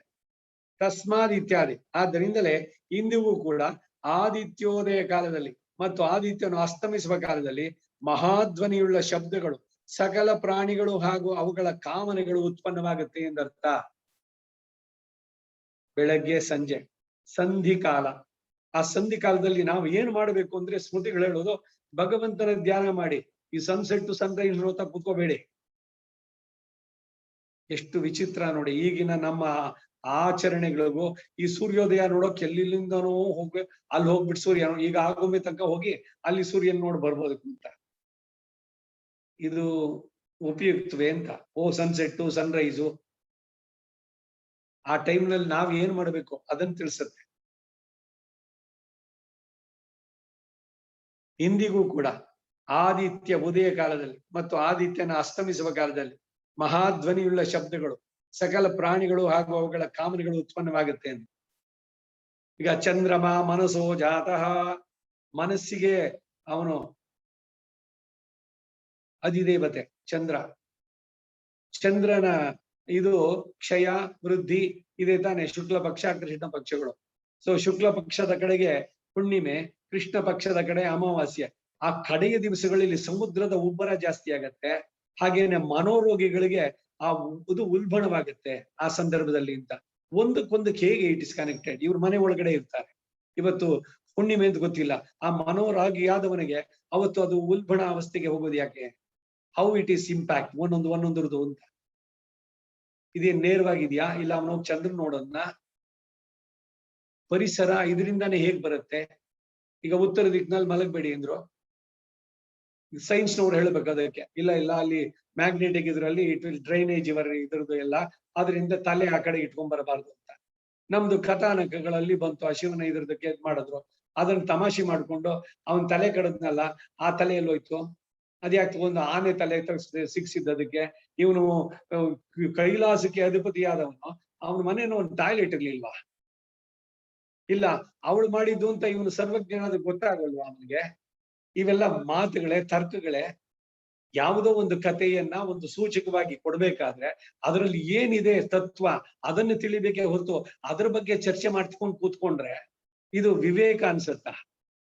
ಇದು ವೈಚಾರಿಕರ ಮತ್ತೆ ದಾರ್ಶನಿಕರ ಇದು ವ್ಯೂಸ? ಇದು ಯಾವುದೋ ಒಂದು ಕತೆ ಅದು ಸೂಚಕವಾಗಿ ಬಂದಂತೂ ಅದರಲ್ಲಿರುವಂತ ಗಹನವಾದ ಅರ್ಥ ಏನು ಅನ್ನೋದನ್ನು ಗ್ರಹಿಸ್ಬೇಕೇ ಹೊರತು ಅದನ್ನ ಹಿಡ್ಕೊಂಡು ಎಳೆದಾಡೋದು ಎಷ್ಟು ಮಟ್ಟಿಗೆ ಸರಿ? ಇದನ್ನೇನೆ ಸರಿಯಾದ ಕಾಲಕ್ಷೇಪ ಬೇಕು ಅಂತ ಹೇಳುವಂತದ್ರ ಗೂಢಾರ್ಥವಾಗಿ ಸೂಚ್ಯವಾಗಿ ತೋರಿಸುವಂತದ್ದಿದೆ. ಅದರ ಸಂದೇಶ ಬೇರೆ ಇದೆ. ಈಗ ಸೂರ್ಯಾಸ್ತಮ ಇವುಗಳಲ್ಲಿ ಶಬ್ದ ಕಲರವ ಉಂಟಾಗತ್ತೆ, ಹೆಚ್ಚಾಗುತ್ತೆ. ಈಗ ತಾನೇ ನಾನು ಹೇಳಿದೆ, ಪ್ರತಿಯೊಬ್ಬರಿಗೂ ಅನುಭವ ಬಂದಿರ್ಬೇಕು. ಸಂಧ್ಯಾಕಾಲ ಇನ್ನೇನ್ ಸನ್ಸೆಟ್ ಆಗ್ಬೇಕಾದ್ರೆ ಕೂತ್ಕೊಳ್ಳಿ, ಎಲ್ಲೆಲ್ಲಿರುತ್ತೋ ಸೊಳ್ಳೆಗಳು ಇದೆಲ್ಲ ಎಷ್ಟು ಜೋರಾದ ಶಬ್ದ ಮಾಡುತ್ತೆ. ಮತ್ತೆ ಅದೇ ಸೊಳ್ಳೆಗಳ ಶಬ್ದ ಇದೆಯಾ? ಈ ಸನ್ಸೆಟ್ ಆಗೋದ್ಮೇಲೆ ಇಲ್ಲ, ಅವು ಎಲ್ಲ ಕಾಣಿಸ್ತಾನೆ ಇಲ್ಲ. ಆ ಟೈಮ್ ನಲ್ಲಿ why they are so active? ಇದು ಸತ್ವೋದ್ರಿಕ್ತವಾದ ಕಾಲ, ಸಂಧಿ ಕಾಲಗಳು. ಆಗ ನೀವು ಭಗವಂತನ ಬಗ್ಗೆ ಚಿಂತನೆ ಮಾಡಿದ್ರೆ ಅದರ ಫಲವೂ ಕೂಡ ಜಾಸ್ತಿ. ಎಲ್ಲವೂ ಕೂಡ ಅರ್ಥಗರ್ಭಿತವಾಗಿದೆ. ಸರಿಯಾಗಿ ತಿಳಿಬೇಕು, ಮಾಡ್ಬೇಕಷ್ಟೆ. ಮುಂದಕ್ಕೆ ಹೋಗೋಣ. ಆದಿತ್ಯನನ್ನ ಅನುಸರಿಸಿ ಇವೆಲ್ಲ ಬಂದದ್ದು, ಅದರಿಂದ ಈ ಎಲ್ಲ ಶಬ್ದಗಳು ಉಂಟಾಗತ್ತೆ. ಆದಿತ್ಯನ ಉದಯ ಅಸ್ತಮ ಕಾಲದಲ್ಲಿ ಪಕ್ಷಿಗಳ ಕಲರವಾದಿಗಳು ಕೇಳುವ ಕಾರಣ ಹೀಗೆ ಹೇಳಲಾಗಿದೆ ಎನ್ನುವ ಭಾಷ್ಯಸಾರ. ಆ ಭಿನ್ನವಾದ ಬ್ರಹ್ಮಾಂಡದಿಂದ ಗರ್ಭರೂಪವಾದ ಯಾವ ವಸ್ತು ನಿಷ್ಪನ್ನವಾಯಿತೋ ಅದುವೇ ಈ ಆದಿತ್ಯ ಎಂದು ಕರೆಯುವ ವಸ್ತುವಾಗಿದೆ. ಬ್ರಹ್ಮಾಂಡದಿಂದ ಉತ್ಪನ್ನವಾದದ್ದು ಈ ಆದಿತ್ಯನ ಜೊತೆಗೆ ಅನೇಕ ವಿಧವಾದ ಶಬ್ದಗಳು, ಅನೇಕ ಪ್ರಾಣಿಗಳು, ಆ ಪ್ರಾಣಿಗಳ ಸ್ತ್ರೀ ವಸ್ತ್ರಾದಿ ಕಾಮನೆಗಳು ಉತ್ಪನ್ನವಾದ ಸ್ತ್ರೀ ವಸ್ತ್ರ ಆದಿಗಳು ಅಂತಂದ್ರು. ಅಶನ ವಸನ ಇವುಗಳೆಲ್ಲ ಹೇಳ್ಬೇಕಾದ್ರೆ ಭೋಗಕ್ಕೆ ಇವನಿಗೆ ಸಿಗಬೇಕಾದ್ರೆ. ಹೀಗಾದ್ರೆ ಪುರುಷ ಒಬ್ಬನೇನ ಭೋಗಿಸೋದು, ಸ್ತ್ರೀಯರಿಗೆ ಆ ಭೋಗದಲ್ಲಿ ಸಮಪಾಲಿ ಇಲ್ವೋ ಅಂದ್ರೆ ಖಂಡಿತ ಇಲ್ಲಿ. ಪುರುಷ ಅಂದಿದ ತಕ್ಷಣ ಬರೀ ಮೇಲ್ ಅಂತ ಅರ್ಥ ಅಲ್ಲ, ಅವನು ಅವನ ಬಯಕೆಗಳು ಕಾಮನೆಗಳು ಅಂತಂದಾಗ. ಆದ್ರಿಂದಲೇ ಇದರ ಪ್ರತೀಕವಾಗಿ ಇಂದಿಗೂ ಕೂಡ ಆದಿತ್ಯನ ಉದಯ ಅಸ್ತಮಯ ಕಾಲಗಳಲ್ಲಿ ಹಕ್ಕಿಗಳ ಕಲರವೇ ಮೊದಲಾದ ಶಬ್ದಗಳು ನಿಷ್ಪನ್ನವಾಗುತ್ತೆ. ಸ್ಥಾವರ ಜಂಗಮಾತ್ಮಕವಾದ ಪ್ರಪಂಚ ಎಲ್ಲವೂ ತಮ್ಮ ತಮ್ಮ ಕಾರ್ಯಗಳಲ್ಲಿ ಪ್ರವರ್ತವಾಗುತ್ತೆ. ಸೂರ್ಯ ಇಲ್ದಿದ್ರೆ ಏನಾಗುತ್ತೆ? ಎಲ್ರಿಗೂ ಭಾನುವಾರ ರಜಾ ಬೇಕು, 5 days ಇನ್ ಎ ವೀಕ್ ಇದ್ರದ್ದು ಎಲ್ಲ. ಸೂರ್ಯನು ರಜಾ ತಗೊಂಡ್ರೆ ಏನಾಗುತ್ತೆ?